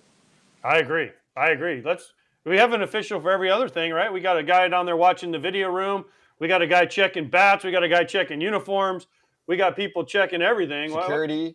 Why can't we have a guy sit down there and watch the pitcher? He comes in, or a guy in the bullpen says, "Hey, before you go in, let me see your hands in the tunnel or whatever." Comes running out, and then before the inning, have a guy in the dugout just say, "Okay, you're good. Go pitch." The umps seem embarrassed. It's like weird when they're checking you on TV in front of 50,000 people sometimes. Right. I mean, the other way that you redefine this issue is it's not really a substance; it's a spin rate. Like everybody has a spin rate, so as long as you're within the spin rate, like play on. Okay. Like a spin rate baseline, basically. Yeah, because there's data. I mean, unless there's a new guy that gets, but even in AAA and AA, they have spin rates on everything now. Yeah, so, but your spin rate could change. I mean, no. All right. I mean, then prove it. Go use rosin, prove that you got it. Like, there's nothing wrong with that. Yep. No, that's fair. I agree. I like it. I agree. Hey, Max, awesome to have you on, as always, anytime. We appreciate it, and good luck out there. We'll see you on Wednesday on the mound. All right, appreciate it. Thanks, guys. Thanks, Max. Can't wait to watch you on Wednesday. I love watching yeah. the pitch, dude. It's my favorite. It's In one of my LA, favorites, baby. dude. He gets that glove going. He gets that LA over Oakland, please. Dude, he gets that snarl going. Starts stomping around. Especially when he's going, like he gets those when he's going those no hitters, the 2 in the 1 year. Yep. And he would get the ball, he'd catch it, and he'd start snarling. And then remember the dude stuck his arm in. He would have had a perfect game. The dude kind of Brzezinski'd a little bit. Yeah, he Brzezinski'd. Exactly. Yeah, right. And then next thing you know, he's he catches the ball, and he's like, and the next dude had no chance. That was a good question, too, from your fan question there. Yeah, that was good. I don't want to bring it. I hope we never have him on again. No, I hope we do. But I batted pretty much 1 for 21 off of him, and I would never bring that up again. So please don't talk. My last hit was the last at bat I ever had against. So I was 0 for 20. Hit a double off the wall, and I was like, wow, I can hit off this guy. So it was pretty good. Hey, at least you got one. That's a big win, though. You would have been pissed if you were an 0 for 20. You got one in there. Yeah, him and Aaronola. 0 for 20 with a hit by pitch from Aaronola. 1 for 21 against him. I'll never forget it. Those are number ones, though, Todd. So it's not you're going, oh, I couldn't hit this number 5. Those are number ones. Yeah, you're not the only one on that list. By the way, I'm sorry, but the game is on. The Red Sox Angels game is kind of this way behind my monitor, and they just have all these shirtless college kids drunk, jumping around, drinking out of shoes, crowd surfing people. I mean, it is like the most distracting thing I've ever seen on a TV screen because they are going absolutely crazy during this rain delay. It's pretty. This is the kind of stuff we need more of. It, not rain delays, but this kind of crowd enthusiasm is college amazing. Kids drinking during rain delays. Yes, I mean, look at them. They're on a Monday morning. I look at them. They can't show enough of it, and I guarantee you, ratings are going up right now. It's ridiculous. Anyway, Frage, I do want to get to this again, if you don't mind. I do still have a problem. We addressed it a little bit with Max, but I would like you to address it as a batter in the box, what happened this weekend with Cody Bellinger. So I'm going to go to the Don right now and represent the problem. Max helped us to handle it a little bit, okay? But let's run it for the Todd Father.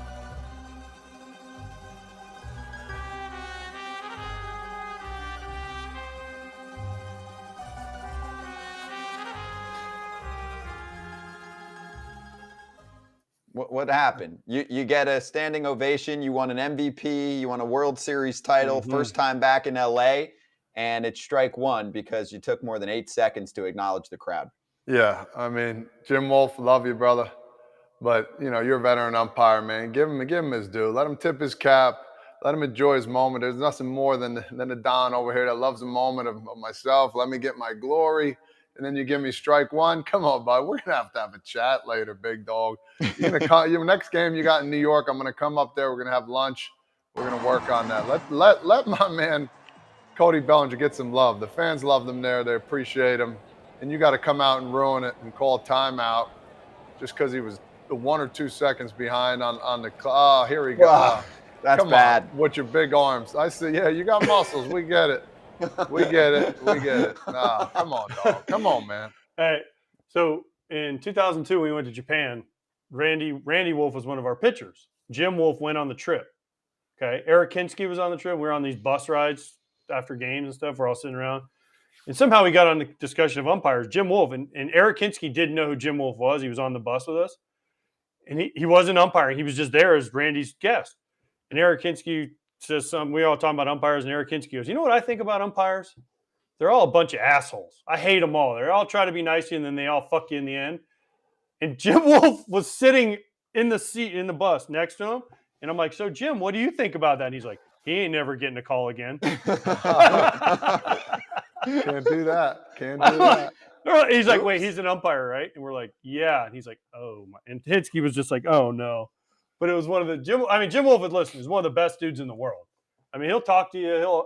But I mean, come on, Jim. I love you, but next time I see you, I'm going to give you shit about that one. That's good stuff. I was going to be a little bit more passionate about this, but I don't want to mess with the Don. I don't want to be the problem. I don't want to be laying next to Jim with the fishes. But I do have to say, like, based on the video, I don't think the LA fans were really given too much of a standing ovation. I'm not saying Bellinger didn't deserve one. It was like 3 dudes that were coming down the aisle because they just got there late and they got some Dodger dogs. One dude was trying to get everybody up, and then 3 people were letting somebody walk down the aisle and they were clapping, and then they sat down. Like it wasn't a standing O. We're not talking like a Kutch type of standing O here.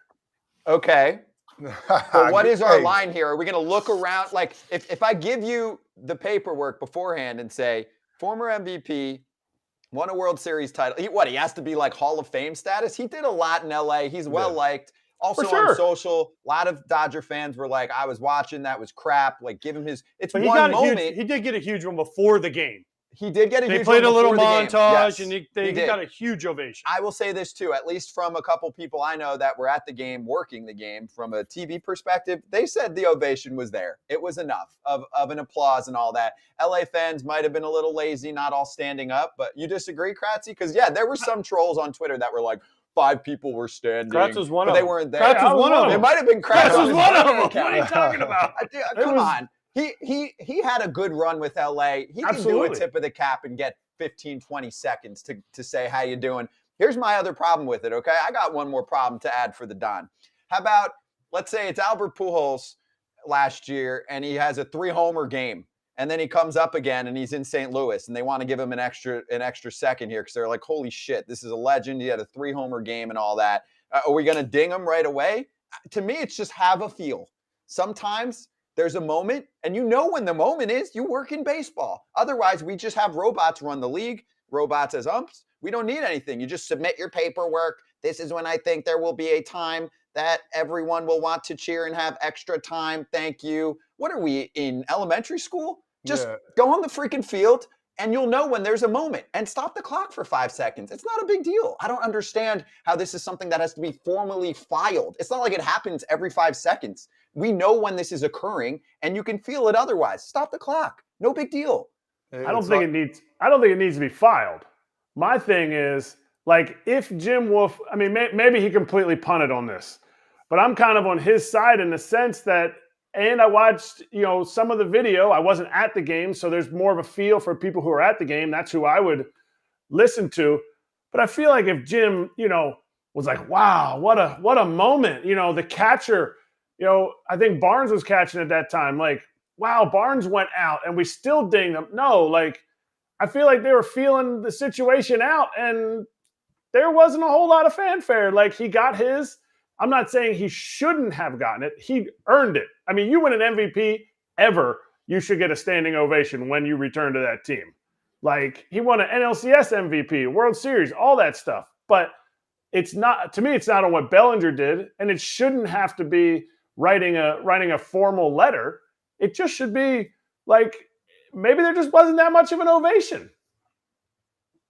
Enough's enough. He should have gotten it. Yeah. Right? Hey, final word for the Don, okay? Enough's enough. Kabish. He earned it, okay? Hey, one more problem. We addressed it a little bit with Max, and clearly he didn't want to pitch and get bothered by the Possum family. I'm kidding. I know. He was People kidding see too. this and be like, "Oh, Scott Braun said Max Scherzer didn't want to pitch in Oakland." You heard him. He was joking, and he was talking about his We were back. all He's back in joking. a couple days, but the A's facility sucks. And here's my big thing with Oakland. Ownership is quiet quitting. Very big word in the last year and a half, where there's people that just don't try at their job and they're kind of daring their employer to let them go.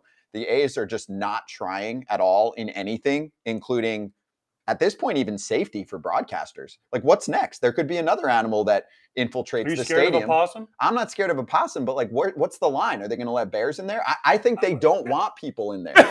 They're going to let a bear run around. They're going to make wouldn't Stomper. care. They're going to make Stomper the elephant a real elephant. Let him run around the field. And you know what they would Hey, say? I got a possum Sorry, in my this- backyard, Scott. You want to go see him? Let's bring it to Oakland because he'll have some friends with him at the ball game. Here's the thing, though. Here's what they'll say. Guess what, guys? It's not safe to play here anymore. No one shows up anyway. Our team's not real. So let's move to Vegas and make way more money. We all know what they're trying to do. It's clear. They're not trying This as a guy's franchise great, right by the now. way. There it is. My man. If you're listening on the pod, there's an A's fan holding up the one and then holding up the finger with the other hand. And I think we know who he was sending that to. Well, what's the owner of the A's name? Fisher? John Fisher? John Fisher? Yeah. Maybe Billionaire. him. What? I mean, how bad do you feel for Mark Kotze? Bad. Managerial job, and that's the team they Did run you out see there? the game Friday? 17 walks. Yeah, in one game. No, I felt from bad. their pitching staff. I felt the White Sox were terrible, and they walked 23 in 3 games. They walked 17 in 1 game. It's a minor league game. The Mets, Mhm. scored 6 runs in 2 different innings with less than a hit or 1-2 hits or something crazy. Unwatchable game. It's embarrassing for Major League Baseball. Their starters ERA is almost 10 for the year, something crazy like that. 8, 9.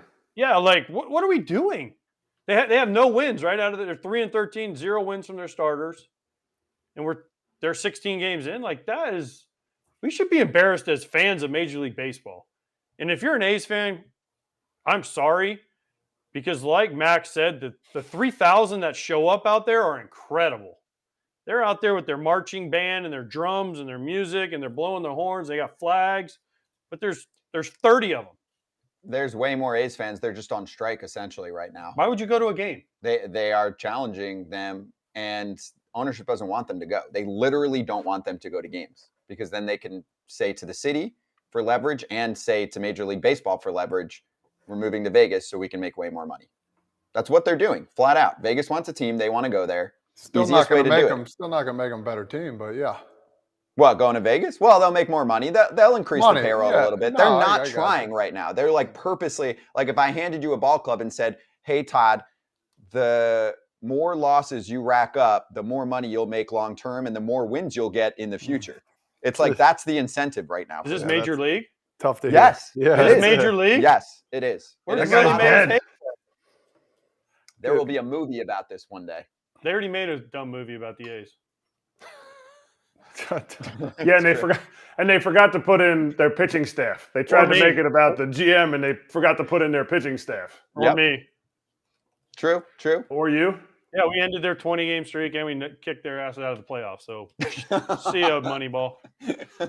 There's if there's a fan base that I would expect to be able to take over this pitch clock and pitch comm stuff, if you put Get Loud on the screen in Oakland, yes, it might only be 3,000 people, but they're going to get loud.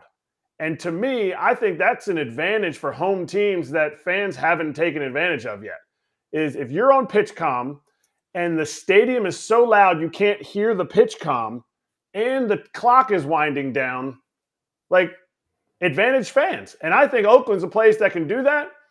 They're just not going to come out. They're just not going to come out in Oakland, and the team's not worth it either to watch because like Scotty said, they're doing it on purpose. And it's sad that nobody's going to step up in other ownership, and say something. It's only us on this show that's saying something. Yeah.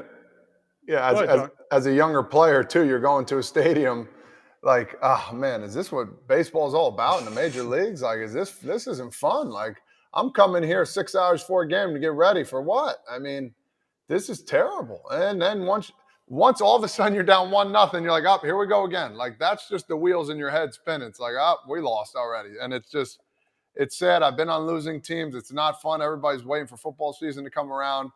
And it's a long season to go. So I don't know what they need to do. They just, I just want the younger guys that are just developing and coming up, figure something out. Somebody has to help them along the way, whether it's Kotze or a veteran guy. I don't know how many guys they got over there that can help, but to keep their mind right and focused, like, listen, this is your job. You need to prepare the same way you do day in and day out, or you're going to get shipped out too as well. So keep your focus in mind there, young man. Is this the worst team of all time? It's too early to say that. Do they have the potential to be potential. the worst team of all time? What is it, 115, 16 losses? You're saying just by wins and losses? I'm saying by just everything, I'm saying too. total. The experience, too, like what they're doing to their fans. They're almost like anti-marketing the team. They're like, don't come to the games unless you like the zoo and you want to see a possum. I mean, or an elephant. They have an elephant that runs around, too. True. Drives a car. The last thing on this I want to know from the player perspective is, and Todd Father kind of touched on this. Todd, do you think that players within the clubhouse, and there's not many veterans, but there are a few, right? Like in Aledmys Diaz, Tony Kemp, and then with the young guys, do you think they're going in there and making fun of things like, can't wait to get out of this hellhole, or what a joke, or, every day? I mean, I know they want to play hard, but every day it's something new. I guarantee you they're not taking care of them like most of the other teams do with food and facilities and all that. Yeah. We know that. I mean, there's probably like, you walk in one day, pipe bursts, all your stuff's ruined. They're like, oh, just another day in paradise.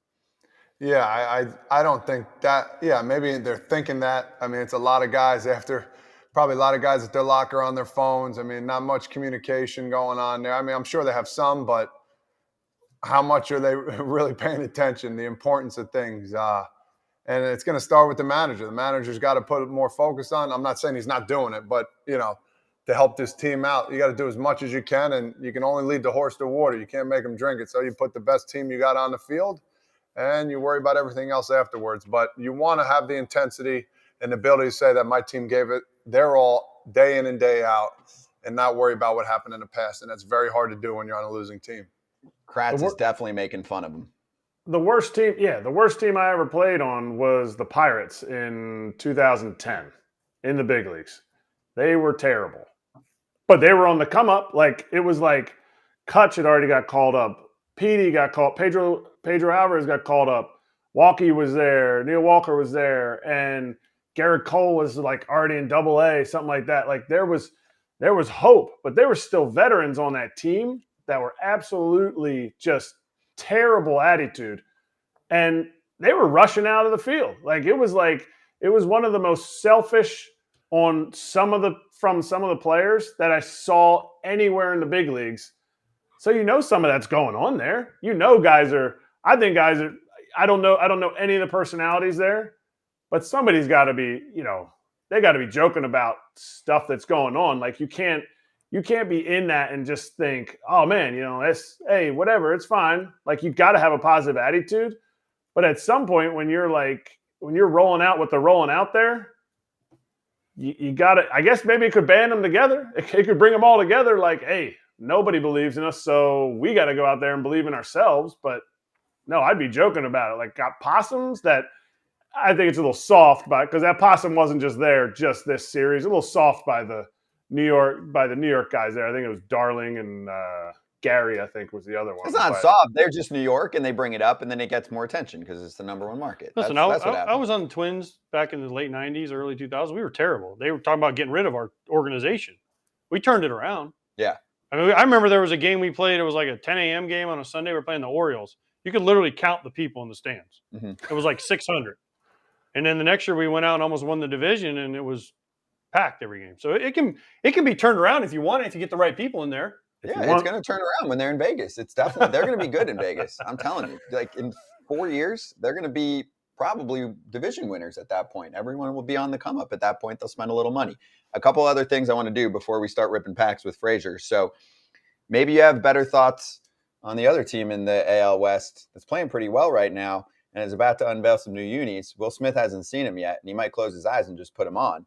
But our friends at BetMGM put up this post today about the Texas Rangers City Connects to get the vibe from fans. And I will go out and say I'm a pretty progressive fan, even with style. I like to see new looks. I like to see a lot of colors. I like to see different logos. I like to see people trying things. This one's a miss for me. It's very try hard. It looks like, you know what it looks like? Todd and Kratzy, I think when you guys were playing, did you ever have the softball teams that would come in and hit home runs like in the upper deck?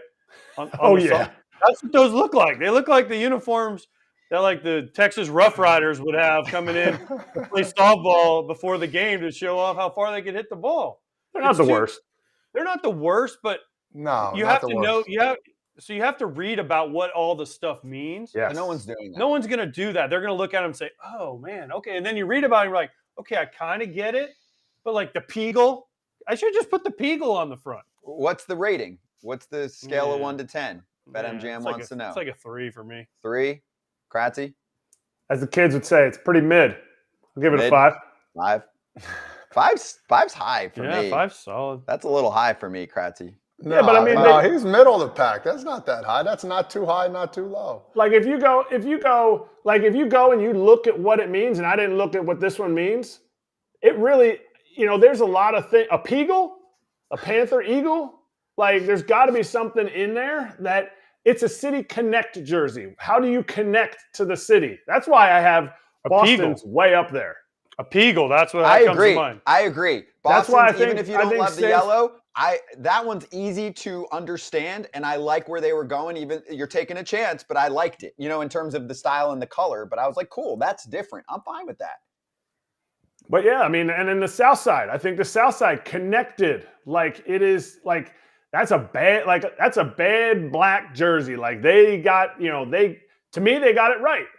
It's not my favorite, but if you look into the connect part of it, I like it. I like how that, you know what? I'm going to rock that jersey. And somebody's going to rock that. Somebody's going to buy this City Connect jersey because they're like, I'm good with it. I'm going to get myself a Seager. I'm going to get myself a DeGrom City Connect jersey. I like it. I think but it's just mid. It's not the best. I don't think it's bad. I think it's okay. I would go 5 or 6. Yeah. Okay. Shouldn't they have, you know what they should have done? They should have done like denim, like the old Cowboys back in the day. They wore the denim shirt with the denim shorts when they're out there roping. They should have went like all denim. I like that. Like something like, let's go, like the Rockies we talked about with June Lee, right? About the Rockies. They're playing in their license plate. Yep. And if you haven't seen it, look at the Colorado license plate and then look at their City Connect. It's the Colorado license plate. Fine. But let's go. Let's make it all we're Cowboys. We're Walker, Texas Ranger. Like, let's go full denim on Not denim. actual denim material. But yeah, but it make denim it look. Yeah. Don't say that to Chris Sale. He might do a little. I was there for that one. That was intense, man. I think one day we should have the equipment guy from the Brewers on because he was part of the production of the City Connect and stuff. Rosie? Was it who? Is his name Rosie, right? No, with the Brewers. Okay. Equipment guy, Schauger. This is the Jason Schauger. I'm thinking the visiting guy. Sorry. Yep. But anyway, no, like they have a grill there. They have the MKE on there. Like things that, you might not sell. You might not sell a Rangers City Connect jersey outside of the city, but it's not an America Connect jersey. It's a City Connect. Like connect with your city and let's get it. Like something that's prideful. What makes you prideful of your city? Agreed. They should have just put a big ass star on the middle of it for Texas. Every I'm person sure that in was Texas, out there. Dude, that would have played. Star. I can tell that you would have played total. If we do a poll and we try Red, and white, and blue. geo-target it to Texas, I don't think fans like the jersey so far. No, because they got a Peagle on them. Nothing says Texas like a Peagle. No, there's other things. I would have been a big ass steak. Gun, big ass Colt gun. No, smoking Colt 45 like the old Astros used to Star have. with a cowboy hat on it or something. Yeah. Canceled. Canceled. not on this show. Hey, let's do some locks, okay? And then we're gonna rip some packs, and Frazier's gonna make some money on live YouTube. BetMGM locks. We'll go through this part quickly from Friday. because it did not work out well. My losing streak continues. I boy. picked the Rays to win. They lost to the Jays. I do have a new picture. We'll talk about that later. Locane lost with San Francisco. Half of Eric's parlay hit, but that doesn't mean you win a parlay. You need both to hit. And then Jonesy coming in strong with a little Mets run line against the A's. Duh, we should have tailed him. That game, they won by 11. He could have done Mets with 3 hits. 10 and a half. They won by 11 with 3 hits because that was the night they walked everybody. Agreed. How's our money bags looking? Frazier's flying right now. Smart betting. 4-1. He's up 550. Kratzy's at 4-8, down 642.50 cents. AJ's at 3-6, down 570. Damn. I am plunging. Am I 8-4? I've lost 4 in a row. No, I lost 1, then I lost 3 in a row. You lost. Yeah. So 8-4, up solid. 345. Solid start. There it is. Kratz caught me. Remember when Kratz was all talking about this? Yeah, Kratz was that talking big picture's game. perfect for me. You know why? Because I don't know what the hell I'm doing. Look at this crap. Oh, my God. You guys, I told you at the beginning, don't follow these guys. It's crazy, man. Well, we'll tail you then, Todd Father. You're the hot one. And it's small sample size, though. You know, you're not on as much as we are. Kratzy's already at 12. I'm at 12. AJ's at 9. You're at 5. So we'll see. We'll see if you can stay hot. BetMGM, locks of the day. Best goes first. Todd Father, win us some money today, man. What are you doing? Yeah, I'm gonna take a chance, and I believe it's a really good chance because you're gonna make more money than you put in. I'm gonna put $200 on the Marlins -1.5 at +170. So you're gonna take away 340.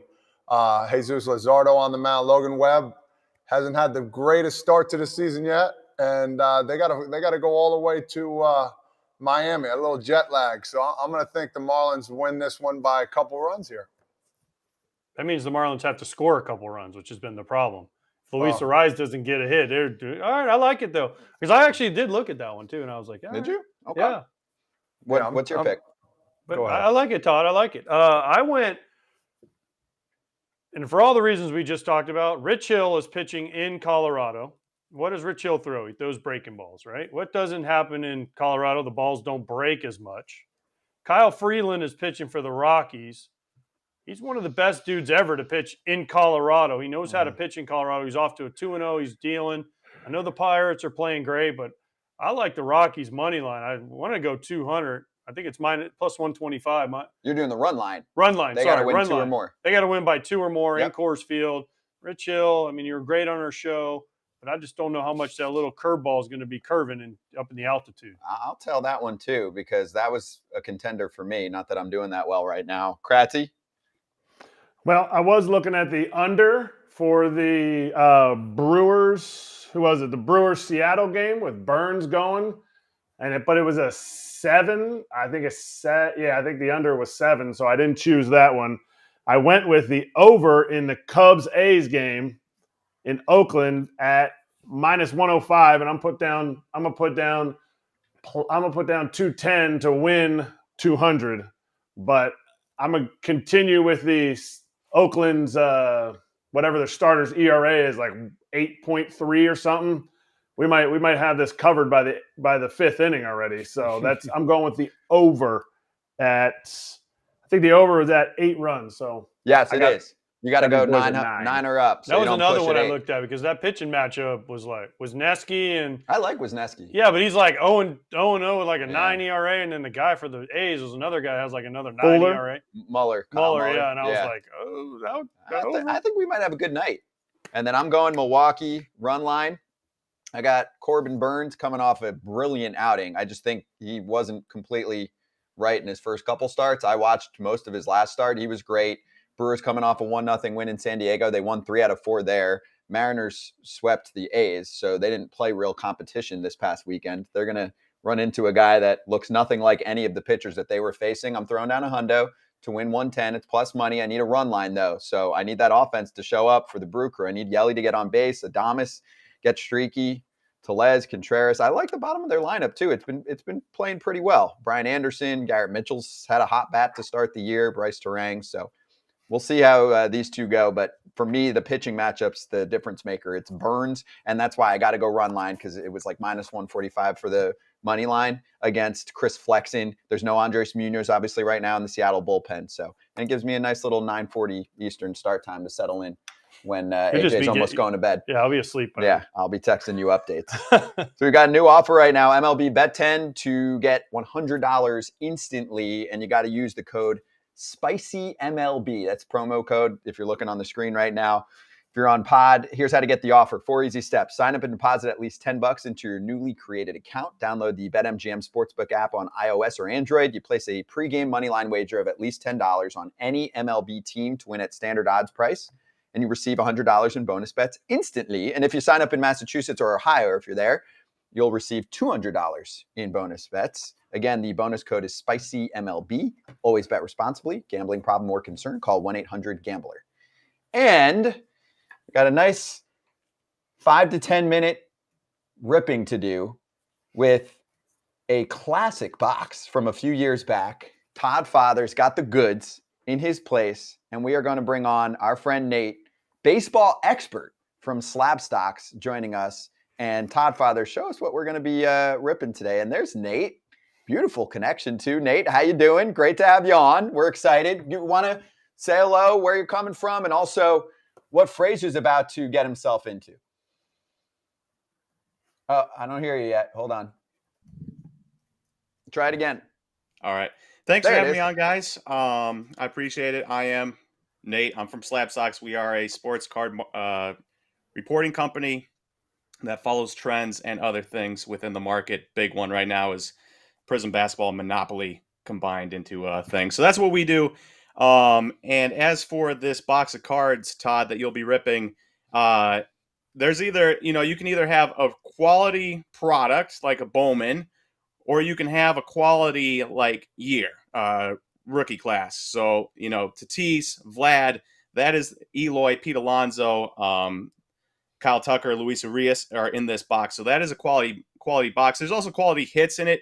It's not as hot as the Bowman products or like a Topps Chrome, but you should be hitting at least 2 autos. One auto being an auto relic card, and then 2 different types of relic cards. You'll hit a couple numbered parallels, and then a couple of bronze parallels. And you can hit some really cool things in there. There's triple auto cards with Hank Aaron and Chipper Jones and Ronald Acuna potential and stuff like that. So some big name vets, some big name rookies, and then a myriad of other subjects you could hit. So Todd, start ripping, baby, while we're talking. He hit it. He was on the spot. The whole box. Let's go. I'm excited. So I got my little cutter here. We're doing it the real deal here. We're cutting it across, and we're going big time. Let's go. Good choice. Hey, Todd Father, while you're doing that, and you let us know what you're pulling. Yes. Nate, what do you think's the most expensive card in the box on the market right now that's being pulled? In specifically this box, yeah. Or at least some contenders. With Tatis coming back, right? This Thursday, Tatis is coming back. So I'm assuming it will be a Fernando Tatis. I got my Tatis signed bat here, bringing a little luck into the show. So let's hit a Tatis. So this is a good one. Primary piece, game used memorabilia. We have Colorado Rockies, Charlie Blackmon, David Dahl, Nolan Arenado, and Trevor Story. And I think this is part of it's a quad. I'll put it down here to make it more visible. Pieces of the bat, maybe. If we can get a zoom in on that real quick. We'll get a zoom in on that, Todd Father, and Nate's going to also help us out. And Nate, you got plenty of time to kind of give us word on what that's going for at the moment and where you're finding that. Can you name, there's Nolan Arenado and who? David Dahl, Trevor Story, and Charlie Blackmon. Primary piece quad relic card. Okay, thank you. And put it in the pretty little stands right in front. And we'll get a good look for the YouTube live audience as well. The other ones were just common cards. We had Frank Thomas in there for you, AJ. Oh, big skirt. Big hurt. And it's numbered 27 out of 99, I think it was, too, as well. All right. For the game last used? one to sell of that. $17, March of 2022. Let's go. Yeah, we're rich now. That's it. Retire, Top Father. Oh, that's funny. That's awesome. Yeah, I like those cards with the quad auto. They got either a piece of a jersey in there. Oh, here. Top Father, you're missing your spot. We made a Oh, nice no. little setup for you. I'm telling you, it's there. It's a frozen screen. I don't know what's going on. Oh, okay. I believe you. All right, so we got Carlos Correa. Oh, we got our first auto here. Here we go. We got our first auto, Willie Adames, 219 out of 229, with piece of the jersey on there too as well. And we can get a close up on that. I'll hold it here, guys. Wait, you see those little those 4 picks in front of the box? Top Father? Yes. Can you put it there? Yes, I do. Yes, I have. The other card is sitting there right now, so I got them both there. If we can get that screen to go there, you don't have to look at me anymore. You can see the awesome cards. That'd be great. And then this is a unique one. You got Don Mattingly Canvas Collection Reproduction card. It's kind of blurry look. It's like the old school look that we got here, which I think is pretty cool. Yeah, there's one of those per box. If you hit the original canvas print, it'll be a 1 of 1. Otherwise, they're reproductions. They are very cool. Yes. And then we got Mookie Betts common and Matt Carpenter common cards there. We got two more boxes. Two more. Nate, from what he pulled, what's the most valuable? Is that a Adames card got anything going with it or not really? So the last Willie sold for 18, but since you're talking to a Brewers fan, that thing is priceless. That's right. That's true. Nate, he's your biggest fan. About opening packs, Nate? What? Do you still get juiced about opening packs? Oh yeah, it's my favorite thing. I haven't opened packs for a while, and when we started doing it on the show, it brought me back to being like 12 years old. Oh yeah, I love it. Different guys, but it's the same feeling. All right, so here we go. We got two good ones. Bryce Harper, 86 out of 150 here. It's kind of got a goldness around it. Yeah, so that would be the Sapphire, I believe, is the parallel name there. Okay. No auto, right? Just auto. Straight up Bryce Harper. Once we get this screen I up, won't you'll be report able to see the it value more. on that. And then 165 out of 199, Juan Soto, archival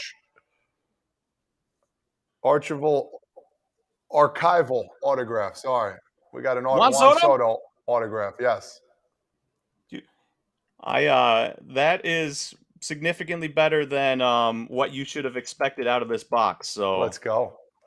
That sounded optimistic. That is 199 out of 199. Out of 199, yes. Last one sold $102.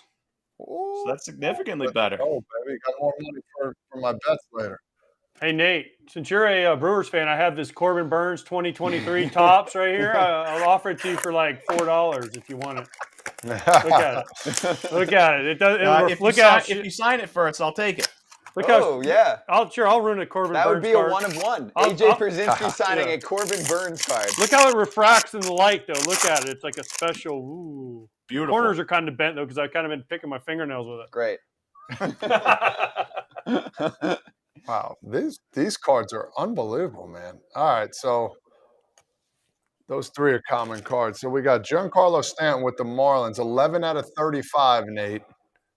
This is a meaningful material relic with it's a 2-color patch, just 2-color patch, a little orange and black in there. Pretty sweet card, I would say, out of 35.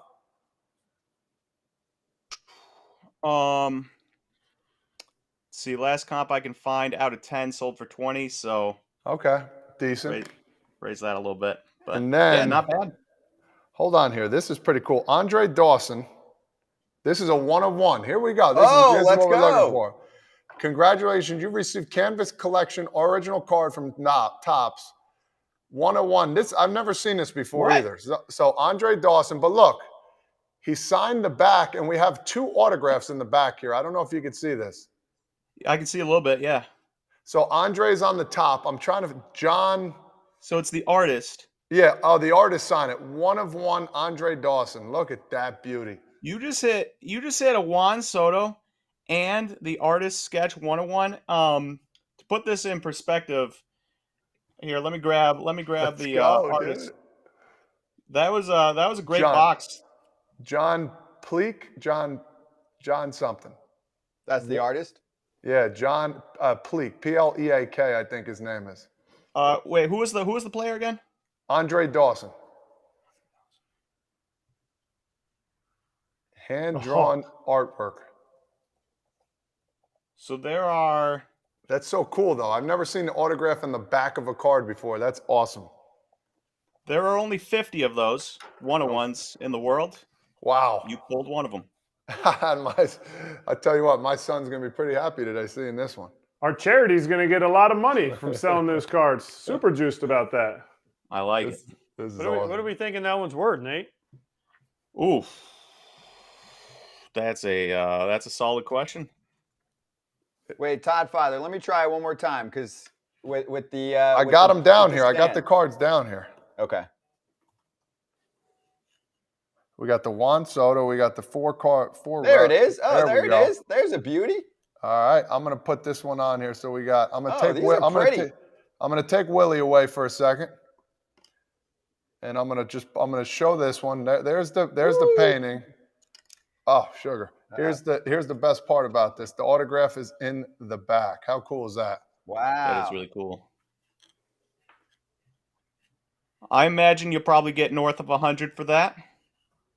Pretty cool 4 cards, and then I'll show again here. We have the Giancarlo with the 2 color patch. That's out of 35, and then we saw Willie's. Excuse my hands here. We saw Willie here. You're our best hand model. Beauty. Yes. All right, and I think Those cards are thick, right? Yes, they got a good thickness. Yeah. There's Donnie's art, Donnie Baseball's art there too as well. No autograph on that one though. Okay. I've never, like I said, that's the coolest thing. I've never seen it go back there before on an autograph. So that's pretty cool. I'll tell you what, that's one of the better boxes I've opened in a long time there, Nate. Is that your first 101? It's my 3rd 1 of 1. So pulling out of a box, it's my 2nd 1 of 1 pulling it out of a box. So I thought that was pretty cool. Nothing What better. other 1-on-1 did you pull? I pulled a Nick Allen from the Oakland A's. Yep, my buddy who was on the Olympic team, and then a football player. I opened a football box. Not a big name, but that was it. I have a lot of my own 1-of-1s I bought off eBay and stuff, so I'm a big collector of mine. Nate, you see any of mine out there? Give me a shout, brother. I'll do that. Do you, AJ, Eric? Do you guys both do that as well? Do you get your own cards or no? Not You have unless your own somebody cards? gave it to me. I mean, I have them, but I don't really like. You don't seek them out? No. No? Not Should yet. Maybe I will after Listen. Todd gives all that money to the charity for selling those cards. then I might get into it. I mean, I have Pretty them. cool box. I have a lot of them, but I don't seek them out. It's not like I'm going on the internet searching for them. That's Maybe what you should. I've never listen, AJ. I'm telling you right now, honestly, I just went on one day, typed my name in, and looked, and some of the cards I've never seen before, or I didn't even know they're out there. I'm like, these are the coolest things I've ever seen. But like, there was a card of me with the Cincinnati Red, Mr. Redlegs, from part of the jersey I had, and there's only like 5 made. I'm like, boom, I'm making an offer, bang, got it. Like. There's some really cool cards out there that you haven't seen yourself. You got to at least check it out. Nate, would you agree? I would agree. It doesn't matter if you're a big name or not. There's some really cool cards out there. Yeah. No doubt. Should he be? You got to sleeve some of those bad boys for us. Yes. I'm getting the sleeves right after we're done here. Okay.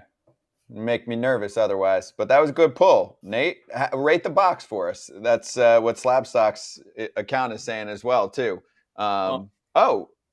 Did I see Bryce Harper of that card sold for $250? Oh, is that the 1-on-1, I guess? The Maybe they're 1-on-1 talking about- artist sold for $250. I would rate that box, considering I have opened a lot of boxes in my life and a lot of them are very poor. and you hit a 1-1 and a Juan Soto auto in it, I would rate that a 10 to 10. And I'm not just saying that for kicks and giggles. That is, Let's go, about baby. as good That's as the you can start. get. Let's go. How much does that box go for if you want to grab one of those boxes right now? Ooh. Ish. Well, I know they came out at like $275. Okay. We got that's soccer. That's soccer as well. So That's Todd Father UFC. at least made it back. If Yeah, we do he made some it math back. here. He made made that money back. We did it together. Good job, boys. It's a team effort. Last I one mean, I I could know find on Kratzy's Card Ladder jealous. sold for $550. $550. Wow. Wow. $5.50. Yeah. No. Yeah, that's the No one. chance. Man, we made a lot of money on that one. Well, there are some collector people there. that hoard boxes, right, Nate? Some people keep boxes for a long time, and then I don't know how they do it. I know they gain value, especially if you're looking for something specific and it hasn't been pulled from any of the cards or I from still any of the boxes. I still have an unopened box of O-Peaches with gum from 1989. Going for that Ken Griffey? No, not O-Peachy. Is he not an OPG? I know he's an I upper deck. think he 89. was just in Don Russ during that time. Nate, I've heard of guys, like I said, hoarding boxes. I think there was one that came out. What was the big rookie year in like 2017, 18? I forget what it was. And the box was like $1,200-$1,500 and they sold it for like $8 to $10 grand. Like, isn't that? Whoa. Yeah. I mean, have you heard any stories like that before? Because I've heard a bunch of them. Yeah, there are times. It all depends on the rookie class, obviously. But even my brother, he bought 2018 basketball. He got a National Treasures box. Panini used to do like you go on, you fight with everyone else to get a box, and I think he bought it for $750. Ended up selling it for like $3 grand, like a day later. And those boxes are way north of that now. Probably double it at least. Thanks, Hey, brother. Nate, this was fun. We'll do it again. We appreciate it. We need your insight. I think this was the missing link. I was telling Todd Father because, we're ripping through packs and he's like, what do you think? What do you think this one's worth? What are we looking for? And I'm like, I don't know. Don't forget. I'm not going off AJ. Don't forget, Nate, my refractor, Corbin Burns. With It's not a edges refractor. for sale. It's a common. But $4 for an AJ Przinsky auto on a Corbin Burns card. I take that all day. There you go. Might go down to 3 soon. Don't sleep on the fact that Nate had the Tatis signed bat as a good luck charm ready to go, which It actually, it worked, but it didn't. We didn't pull a Tatis. And this is a big week. We're going to be talking about Nando quite a bit this week because he's coming back. Yes, you are. I'm not here. You are here. What? Oh, you're not on Wednesday, Thursday? Mm-mm. Oh. When are you on tomorrow? Mm-hmm. Oh, well, then we'll bring him up tomorrow. Mm-hmm. Yes, we will. We will be bringing him up. He's coming back soon. Is he the most volatile guy on the market right now before we let you jump? Because you don't know what he's going to look like when he comes back, or are his rookies still going for high prices? They're still going for high prices. They obviously dipped last year. You guys would know this better than me. How much stock do you put into his 6 home runs in the last 3 games in AAA? None. I know it's PCL and stuff. None. None? No, none. Why? Who cares? Bushes. You're saying because you need to see what he looks like in the bigs? You don't think he's going to be a good player again? I think he's going to be a good player, but he lost his Hall of Fame. And that's how cards go up, right? That's how rookie cards, he lost his Hall of Fame. Didn't he not? Yes. He lost the Hall of Fame. He's not going in the Hall of Fame. He's also like 24. Don't care. He can hit 7,000 home runs. He ain't going in the Hall of Fame. I agree with that. I'm taking the under. Yeah. Exactly. I'm just saying, he can come up to the big leagues and hit 100 home runs in a year. He's not going to the Hall of Fame. Yeah, Under but on the that's not 100 only homers, thing. too. He's got Right, 6 under. and 10 at bats. So, I mean, those home runs matter, Kratz. Yeah, but Nate, I mean, that's not the only thing you're basing a card off of. That does hurt the value. And I know when he first got suspended last year, Nate, his cards, at least, on average, plummeted, no? Yeah, they dropped pretty significantly. Cards you used to that were $5,000 going down to $1,500, stuff like that. So there was huge drops. But what I've learned is that generally, unless it's Ryan Braun and you're Cubs fans, generally people are pretty forgiving. And so as long as he plays well, his card market should go up. Okay, fair. And he does look good in the minors right now. Mm-hmm. We'll talk about it. We'll talk He's about a it great tomorrow.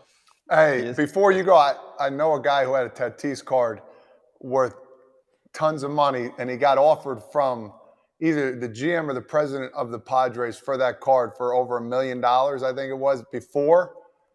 And he asked me at a card show, he said, what should I do? I said, sell the darn card. I said, take the money. And he said, nah, I'm going to take my chances. And then literally 2 months later, boom. Oof. I'll never forget that one. That's why you sell. That's why you sell. For $1 million, unless you're over. rich I think it was big. 1.2 million, something crazy. Holy. Like it was this one of one. I wish I don't even have the guy. I wish I had his number. It was just. Would that be a Bowman? That would be to that number, like a Bowman. Chrome. It would likely have to be a Bowman 101, something like that. Okay. Ridiculous. Wow. All right. Well, Nate, this was awesome, man. Appreciate you chatting with us and helping us rip that box. Thank you. We'll do it again soon. All right, man? Yep. Thanks, guys, for having me. I appreciate it. And you guys have a good rest of your show. Thank you. Appreciate you, Nate. That was cool. That was good. That was cool. Yeah. That was fun. We'll try and do that pretty frequently here, ripping some boxes. Don't get used to boxes being that good either, so be prepared. I don't know. Maybe Nate brings us some good luck. I'm looking for something big. I want a 4-figure card at some point for Todd. That wasn't big? No, that was medium. That was good. It was good, though. It was good. I mean, it was good. Unique. What? I would say it was unique. I like Yeah. unique. That box is unique. That's why. I mean, you saw that. Yeah. It's not even packs, right? It's boxes. Yeah, and I like that because there's not too many cards. It's just real simple. It was nice. I'm big on that too. Is everyone's like sifting through commons. I'm like quality over quantity for me. Less is more on the boxes. Hey, let's do slap hands right now.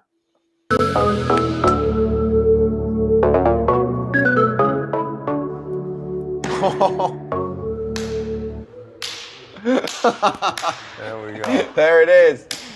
You should see the face of Przynski next to me right now. He's so jealous that What he is missed happening in that video? Let's go. A new slap hand. What is Dog, we're happening slapping there? hands. Why were you guys playing merry-go? Because there's only 3 of us. around the We rosy won. there. We won. It was a good It was a job. 3-on-3 tournament. Yeah. Oh, okay, cool. I thought that was awesome. Cool I idea. love Don't be that. jelly. Don't be I jelly. mean, I look up and I see you guys just walking in a circle. Well, you weren't there. You're invited to Todd Father's place anytime. I don't go to Jersey No, we don't want you here, bud. unless I'm going to play golf. All Don't right, be fine. jelly. He's jealous. I'm just jealous I didn't get dizzy in the circle. Hey, so I'd like to promote the weekly Ken Rosenthal Fair Territory that is now up on YouTube, and the podcast is live wherever you get your podcasts as well. And he also gives a different perspective on the Domingo Germán situation. He talks about Fernando Tatis Jr. He does Dude and Dork of the Week, praising someone and also knocking someone for the dork. I think it has to do with the Bellinger situation, but listen for yourself. It's available on YouTube, Apple, Spotify. You can see there the link, all kinds of ways to get Fair Territory with Ken Rosenthal every Monday. And this is the 3rd edition of Fair Territory that was just released. So check that out. And then my question that I wanted to do before we have a birthday shout out is I tabled it and I promised I'd bring it back up. Kratzy, your question about the Pablo Lopez extension. You said, would you rather have Pablo Lopez or Logan Webb? I think Webb got an extra year and his money is bigger. I'll go first here. I'm going Pablo Lopez. I'll take Pablo Lopez for the 4-year, 70, whatever it was, versus the Logan Webb 5 and 90. That's my pick. I like his stuff better. I think the deal's going to work out well for the Twins. Not that it's not for Webb, but his stuff was down a little bit last year. His results were down, and so far not great start to this season. So I'll go Pablo Lopez. I think he's got something special with Minnesota. I think he fits well with that team. So what do you think? Who are you taking? Agree. Right now he's younger too. Yep. Isn't he? Let me Pablo check. Lopez has got to be younger than Logan Webb. I'm not exactly sure on that, but Now, Logan Webb's 26 and Pablo Lopez is 27. oh, okay. I mean, it's half a year. Oh, Yeah, yeah. no big deal. I think Pablo Lopez, though, I feel like fits. Not that Logan Webb doesn't fit the mold, sinker balls in San Francisco, but I feel like Pablo Lopez on that team for what they needed fits better for what they needed, which is why the Luis Ariz trade didn't hurt as much when they flipped them for each other. Mm-hmm. But I feel like Pablo Lopez, perfect fit for Minnesota, what they needed behind Sonny Gray, with Joe Ryan, with those guys they have there, will give him innings. And we saw what he did in the WBC, and we saw the start he's off to. So Congratulations, Pablo. Enjoy Minneapolis. But we got to work on your hats. So you look like you're back on the Marlins. Hey, Todd, Father, you want to finish up? Then Kratzy's got a game, I think, right? Practice today. Oh, practice. All right. Talking about practice. Who Not do a you game. want, Todd, Father? What's that? Who do you want, Pablo Lopez or Logan Webb for the next 4 or 5 years? Yeah, I would go Pablo. Just from his, I loved him with the Marlins, and I love everything he does right now.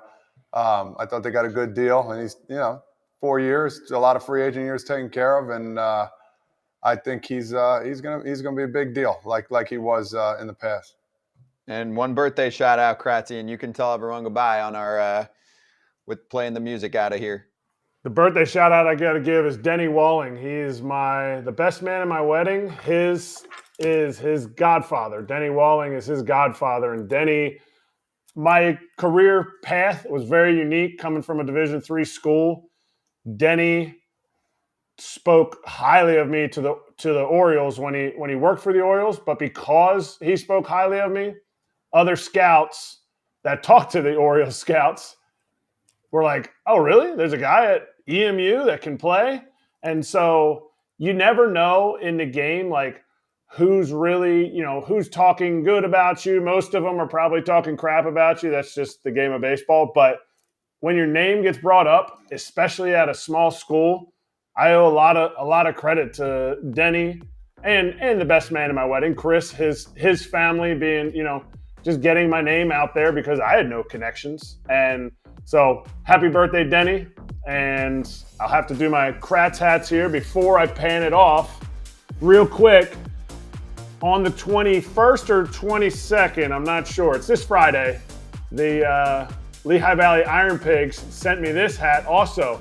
No chance anybody has any idea what this is. It's called the Space Saver hat. I'm gonna post it on my Twitter account, but it's a Space Saver hat. And it is a lawn chair with a snow shovel and snow all around it. Space Saver to get tickets that you're saving your space in line. So they're having a themed hat. I think there's some charity for the auction off the jersey. So Lehigh Valley Iron Pigs doing it. Post a nice close-up of that on Twitter for everyone. Kratz Hats is picking up steam on Twitter. Look out for that from Kratzy.